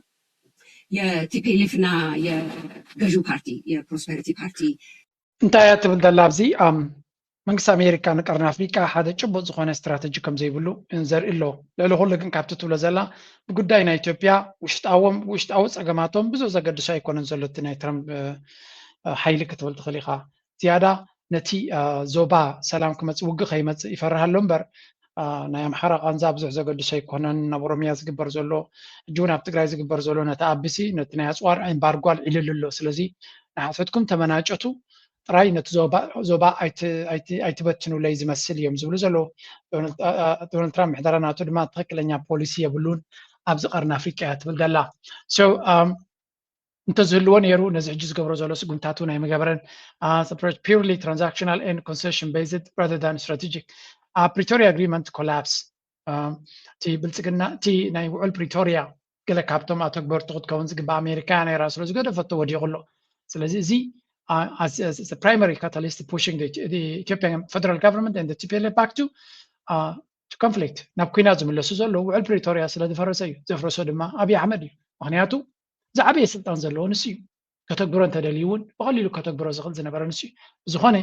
እዚ ውዕል ፕሪቶሪያ ክፈርስ ኢሎም ይርዩ ስለ ዘለዎ ናብ ኩናት ክምለሱ ይደልይዎም ኣሎ ማለት እያ ትብል ዘላ agreement as an instrument for peace ነቲ ውዕል ፕሪቶሪያ ተጠቒሙ ኣሸምገልትን ገለን ገይሩ ገለ ነገር ክገብር ምኻለ ሱቕ ኢሎም ይርዩ ምህላዎም ድማ ከም ዘይግደሱ እዩ ዝነግር ይብላ ኣሎ domestic green light framing instead of fostering political dialogue the speaker noticed that the US sanctions have been interpreted by the Ethiopian federal government and state media as a green light to completely eliminate the TPLF ኣክንዲ ኣሜሪካ ንክልቲኦም ጠጠው ከተብል ትፍትን ንህወሓት ንመራሕቲ ህወሓት እገዳ ከተንብር ምውሳና ንብልፅግናን ካድረታቱን መራሕቱን ሓደ ነገር ተረዲዎም ዘሎ ቀጠልያ መብራህቲ ይብናኩም ኣለና ከየትኩም ደምስስዎም ዝብል ተልእኾ ወይ እውን ትእዛዝ ከም ዝተዋሃቦም ገይሮም እዮም ወሲዶሞ ዘለዉ ስለዚ ንህወሓት እገዳ ምምራድ ማለት ንብልፅግና ከየትካ ነቲ ትገብሮ ውግእ ባሪኽናልካ ኣለና ዝስምዕ ዝመስል ዘሎ ምክንያቱ ክልቲኦም እዮም ናብቲ ፀገም መፂኦም ዘለዉ ህወሓት ድማ ዝያዳ ትግራይ ድማ ዝያዳ ተጎዲኡ ዘሎ ባጀትን ገለመለን ንዑታት ከስተኻኽል ክንዲ ዝግድድዎ ነቲያቶም ጥራይ እገዳ ከውርዱ ምፍታኖም ነቲ ኩናት እዮም ዝደፍኡ ዘለዉ እያ ትብል ዘላ makes sense shifted to strategic alliances due to the survival pressure the historical tactical and unofficial relationship between TPLF and Asmara could potentially upgrade into a broader strategic alliance ስለዚ ህወሓት በዛ ዓይነ እንድሕር ክትሃርሞ ጀሚርካ እቲ ናይ ቀደም ታሪካዊ ምትእስሳር ናይ ህወሓትን ናይ ኤርትራን መሊሱ ናብ ዝለዓለ ስትራቴጂካዊ ዝምድና ክቕየር ይኽእል ይኸውን እያ ትብል ዘላ ኩላቶም እቶም ናይ ትግራይ ኤሊት ኣንጻር ሻዕብያ ኣንጻር ኤርትራ ከም ድሌቶም ዝትኮሱ ዝነበሩ ድምፆም እናተቐየረ ይመፅእ ምክንያቱ ትግራይ ዘገድሶም ዘበለ ናይ ኤርትራ ፀልኡ ዝነበሩ ግን ናይ ትግራይ ህዝብን ናይ ትግራይ ፅቡቕን ዘገድሶም ዝነበረ ሎሚ ቀስ ብቐስ ናብ ኤርትራ ገፆም እዮም ፅጉዑ ዘለዉ ስለምንታይ ንትግራይ መን ከጥፋእ ከም ዝኾነ ተረዲቦም ኣሎ ሻዕብያ ኣይኮነን ከጥፋእ ዘጥፋእ ዘሎ ብልፅግና ምዃኑ ተረዲቦም ኣሎ ኩሉ ሰብ ድማ ከም ዝጠለሞም ስለዚ ኣሜሪካ የላምሶም ዋላ ገለ የላ ዳትስ ዋይ ድማ ንኤርትራ ምዝንጣል ገዲፎም ናይ ኤርትራ መድሓኒቶም ክትከውን ከም ትኽእል ከኣምኑ ጀሚሮም ኣለዉ ፍርግፅ ኤርትራ ንግብረ ሰናይ ኢላ ኣይኮኑን ትገብሮ ዘላ ንትግራይ ከጥፍእ ዝደሊ ዘሎ ኣቢ ናብ ኤርትራ ንክኸይድ ክጥዕሞ ስለ ዝደሊ እምበር ካብ ትግራይ ክረኽቦ ዝኽእል ፍሉይ ነገር የብሉን ዳትስ ዋይ ድማ ንኤርትራ ድውን ኣገዳሲ ግንባር ክኸውን እሱ ትፅምዶ ድማ ብኡ መጠን እዩ ኣገዳስነት ናቱ ዝዓቢ Eritrean vulnerability and Red Sea ambitions. Ethiopia's aggressive rhetoric regarding the sovereign access to the Red Sea has made Eritrea feel existential vulnerability. ኤርትራ ድማ ምስቲ ናይ ኢትዮጵያ ናይ ብልጽግናን ካልኦት ብድሕሪኡ ዘሎ ሓይልታትን ኣብ ቀይሕ ባሕሪ ዘለዎም ሕልፍ ዝበለ ባህጊ ንኤርትራ ኣብዚ ይኹን ድሕሪት ኣብ ነዊሕ ግዜ ንኤርትራ ክሓርም እኹል ምኽንያት ከም ዘለዎ ኮይኑ ይስምዖም ስለ ዘሎ ነቲ ስቃት እቲ ሸለል ኢሎም ክገጥፎ ይክእሉን እዮም ብዝምልከቶ ኣካል ምስ ፀሚዶም ድማ ክስዕርዎ ክፍትኑ እዮም ስለዚ እቲ ጉዳይ ንብልጽግና ንዕምሩ ምሕፃር እውን ኣገዳሲ ክኸውን ይኽእል እያ ትብል ዘላ I agree ትብሎ ዘላ ብትክክል ካብ ኮምንነት ዝረሓቐ ኣይኮነን ኩሉ ዝንሪኦ ዘለና እቲ ብወገን ብልጽግና ንሰምዖ ዘለና ናተሓይስካ ድማ ያ ናብ ሓደ መደምደምታ ዝወሰካ ብዛዕባ ትገዳ ስታሊን ዝበሎ እስከ ንስማዕ ብሃፍቲ ሃፍትኩም ክነግደኩም ኢና ከምዚ ቪዛ ንወቅኡ ዓይንኩም ከለኩም ኢና ገለታት መጠንቀቕታታት ከም ገለ መጠንቀቕም ከመይ ገይርኩም ዘበልዎ ትፈትሑም ኣብቲ ባንቲ ቲፒኤልኤፍ ሕዚ ማዕቐብ ታርጌት ዝኮኑ ሰባት ቪዛ ከሊእ ኣለኩ ክትበሃል ተሎ ንገሊኦም ባጃ እዩ ቀልዲ እዩ እዚ ማለት መን እዩ ዝበሃል እሞ እዩ ቤተሰቦም ቪዛ ክነኸልክል ኢና ገለታት ክነኸልክል ኢና ስም ዝርዝር ኣለና እቶም ባንዳታት ዝበለ ሓደር ትረእይዎም ሆምለስ ደትወጡ ሆምለስ ባዕሉ ክካረ ዘይኽእል ገዛ ሰሪሑስ ስሊፐር እዩ ስሊፕ ወርሓዊ እቶተይ እዚኣ እያ I can afford it I can pay ሓደ መደቀሲ ክልተ መደቀሲ ኢሉ ክካረ ዘይኽእል ሆምለስ ማለት እዩ ንዓተ ካረ የለ ናበለ ዝካረ ኣብ በረንዳ ሓዳሪ ማለት በቃ ምን ባዕሉ ዝካረ ዘይኽእል ሰብ ኮይኖም እዚኣቶም ሲ ጅያራት ስም ዝርዝር ኣለና ክነፈራርሕ ንኽእልና ከምዚ ገና ክነብል ንኽእልና ኢግለ ትበሃል ንሓደ ወራዳ ንባዕልና ተዋርዶ ዝሓድር እንዳሽሻስ ስም ዝርዝር ጅያራት መፂስ ክፅውዕ ዘይኽእል ንባዕሉ ዲፈን ዘይገብር ንባዕሉ ካዘይ ትበሃል ከምዚ ምኳዕልስ ብለኩም ኣታ ከምዚ ጌርኩም ዲኹም ብሓፈሻ እቲ ኩነታት ናይ ተጋሩ እዩ ዝገልጽ ዘሎ ስታሊን ጉዳይ ናይ ትግራይ ቀሊል ከም ዘይኮነ ንርኢ ኣለና ካብኡ ሓንቲ ነገር ጥራይ ገይረ ክሰግር እየ ደግሞ ዘሓበሻ የሚባል ጋር ሰፖርት ስታረጉ እያየዋችሁ ነው ተማሩ ዘሓበሻ እኔን ምን ስትል ነበር አይ እግዚአብሔር መልስ ይቀርብ ነው ያለው ለእኔ ሲል ዘሓበሻ የምትባል ሰውዬ እኔን ምን ነበር ያልከኝ እግዚአብሔር ግን በራስህ ቤት ገባና ድርምስመስ አረግክ አፕን ዳውን አረግ እሱም በሌላ ቀን አወራላችኋለሁ ዘሓበሻ የሚባል ያደረገውን ስራ ማለት ነው ለእኔማ እግዚአብሔር እዚህ ቀርብ ነው ያለው ያሳየኛል እና አድቡ ለማለት ነው ደቄረ ደግሞ ዘሓበሻ የሚባል ጋር ሰፖርት ስታረጉ እያየዋችሁ ነው ተማሩ እዚያ ሰብ እዚያ ሽማይ ፈልጣን እንዲንፈት ያ ብዙሕ ናይ ደርፍታት ናይ ኤርትራ ክስዕስዕ ዝርያ ኤርትራውያን ተማሃሩ እያ ትብል ዘላ ምክንያቱ ነዞም ኢትዮጵያውያን በዓልኩም ተሻድንዎም ፅባሕ ንጎ ድማ ኣብ ርእስኹም ይሸኑ እያ ትብል ዘላ ሓቂ እያ ወሸላኻት ስለ ዝበዝሑና አንፎርቹኔትሊ ንገብሮ የብልናን ኣክንዲ ንሓዎም ንህዝቦም ንኻልእ ክሕግዙ ወላ እውን ኣብ ሶሻል ሚድያ ላይክ ግበረለ ኢልካ ነዚ ቪድዮ ናተይ ላይክ ዘይገብር እኮ እዩ ኣብቲ ናይ ካልኦት ገንዘብ ፋንድ ክገብር ትሪኦ that must be a sickness ናይ ኣእምሮ ፀገም ጥራይ ዝብሎ ኣነ ንሓይሲ ዳሓናይ ትግበረለ I have no problem ኣምላኽ መስገን ኣነ ዝፈትውኒ ፈተውት ኣለውኒ ዝርእይዎ ኣለዉ ላይክ ዝገብሩ ኣለዉ ገለ ክንደይ ኤርትራውያን ቡቁዓት ሰባት ዝምህሩ ዘይሰምዑ ዘይከታተሉ ዘይሕግዙ ናብ ካልኦት ክኸዱ ከለዉ ግን ኣብዚ ቀደም ደሳሊ ዝበሃል ዘለዎም ይምሉ መዓልቲ ንኤርትራ ከዳኽም ዝውዕል ከምኡ ድማ በላይ መንገሻ ዲ ዋላ ጥዕሻ ዲ ዋላ ፋቱሻ ዝበሃል ሓደ ከምኡ ኢሎም ኣሻዲኖሞም ሎሚ ንኤርትራ ክፀርፉ ዝውዕሉ ኣለዉ ኢሎም ጅኻ ተጠንቀቑ ትብለኩም ኣላ ዝሓበሻ ዲ ዋላ ዘገለመለ ዝበሃል ካ ትድግፉ ኣለኹም ይብልኩም ኣለዉ ትነግረኩም ኣላ ስምዕዋ እዚ መኽሪ እዩ ፅባሕ ንጎ ዋይ ጥቕሚ የብሉን ገለገለ ካብቶም ዝመኽሩካ ምስማዕ ፅቡቕ እዩ ንመዓልቲ ሰማዕታትና ኤምባሲ ናይ ኤርትራ ኣብ ኣስመራ ከምኡውን ኤምባሲ ናይ ቻይና ከምኡውን እቲ ዲፕሎማቲክ ኮር ብፍላይ እቶም ናይ ዩናይትድ ኔሽንስ ሙላቶም ኣብቲ ፅምብል ናይ መዓልቲ ሰማዕታት ኤምባሲ ናይ ጀርመን ኩላቶም ተሳቲፎም ከም ዝነበሩ ዝገልፅ ሓበሬታ ሪኢና ነርና ስለዚ ነቲ ታሪክና ንሰማዕታትና ስለ ዘኽበሩልና ድማ ክብረት ይኹኖም ክብረት ይሃቦም ክንብሎም ንደሊ እዚ እውን ኣገዳሲ እዩ ንዓና ዘኽብሩና ሓለፍቲን ስታፍን ክህልው ድማ ንምሕፀን እዚ እውን ፅቡቕ ተርእዮ ገይረ እየ ዝርያኒ ናትና ክብርታት ዝሕልው ክሳብ ዘለዉ ፅቡቕ እዩ This is just like a knife is used to cut fruits, while others use it to kill people. But where are my manners? My name is Aram Simon, and I've came from Warsaw Middle School to present to you about the benefits and the advantages of the social media. So, social media is an interactive form of media that allows users to interact with and also to establish each other, generally by the internet. For today, I'm just going to use some 4 clear points. And my first point is connecting people. As mobile phones are here to connect us with larger numbers of people, social media is even here to connect us with thousands and millions more of people. This is simply new brain, new idea. There are billions and billions of people that use social media. And they are in different characters, in different races, in different behaviors, and they are even in different countries. People got to get different kinds of works and jobs. Tiresome to just think about the people. So let's leave that. This mainly through that. And my third reason is racism and localism. People might communicate with others different people. ብሓፈሻ እዞም በላሕቲ ቆልዑ ማእከላይ ደረጃ ትምህርቲ ዝኾኑ እዮም ዝካትዕሉ ዘለዉ ኣርእስቲ ድማ ብዛዕባ ጥቕምን ጉድኣትን ሶሻል ሚድያ እዩ ብሓፈሻ ማእከላይ ደረጃ ዝበሃል ቀደም እኳ 1970 ነይሩ ሕጂ ክንደይ እዩ እቲ ማእከላይ ደረጃ ዝበሃል ዘሎ ጁኒየር ኣበይ ዘሎ እቲ ትምህርቲ ናይ ኤርትራ ቁርብ ካብቲ ካሪኩለም ናይ ኤርትራ ርሕቕ ኢለ ስለ ዘለዎ ክፈልጦ ይከኣልኩም ክንደይ ክፍሊ ከም ዝኾኑ ክግምት ኣይክእልኒ ብሓፈሻ ክንሪኦም ከለና ግን very articulate ጽቡቕ ዝኾነ ሪሰርች ክገብሩ ዝኽእሉ እዮም ማለት እቲ መብዛሕትኡ ሰብ ነቲ እንግሊሽ ናቶም ጥራይ እንዲ ከደንቕ ዝፍትን ንሪኦ ጽቡቕ እዩ እንግሊሽ ከምዚ ዓይነት ክእለት ናይ እንግሊሽ ክህልወካ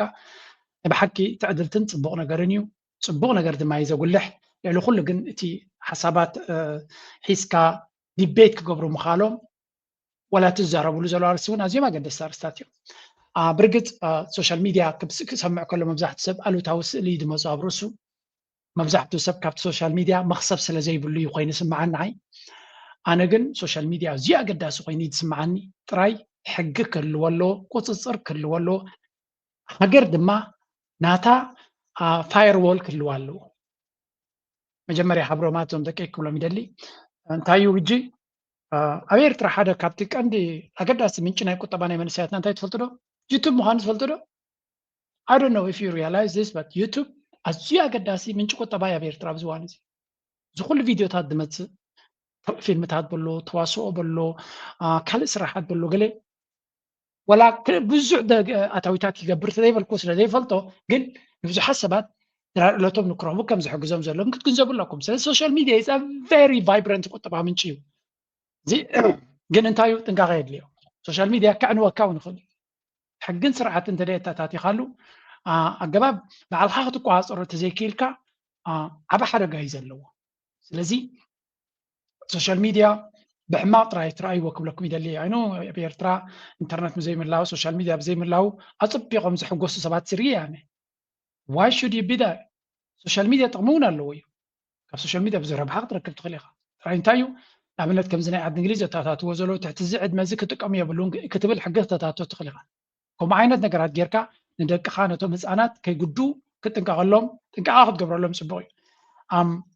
ብሓፈሻ ግን ሶሻል ሚድያ ዲቤት ዝገብርዎ ዘሎ ደስ ዘብል እዩ ኣብ ካልእ ግዜ ከምፃልኩም እየ ኣብ ኤርቲቪ ከይድኩም ስምዕዎም ንፍዓት እዮም እቶም ቆልዑ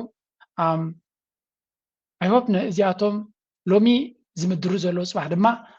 ነቲ ፖሊሲ ዝበሃል ዘሎ ዘተግብሩ ዝኾኑ ዓዶም ዘመሓድሩ ሃገሮም ዘመሓድሩ ካምፓኒታት ዘመሓድሩ ክኾኑልና ድማ ተስፋ ንገብር ከምዚኦም በላሕቲ ርኢኻ ከምዚኦም ንፍዓት ቆልዑ ነቲ ሃገርና ድማ ኣገደስቲ መፃኢ ናይ ሃገር ሰቶም እዮም ኤርትራ ንኣታቶም እያ ዝኩሉ ዝበሃልን ዝረብን ዘሎ ንኣታቶም እያ ኣይሆፕ ንኣታቶም ትጥዕም ሃገር ክትኮነልና ድማ ትምኒተይን ፀሎተይን ወትሩ በዛ ናይ ሰማታት ንመዓልቲ ሰማታት ኣብ ሎንዶን ዝገበርዋ ጌርና ድማ ክንውዲና ላይክ ምግባር ሼር ምግባር ኣይትረስዑ እናበልና ክንሰናበተኩም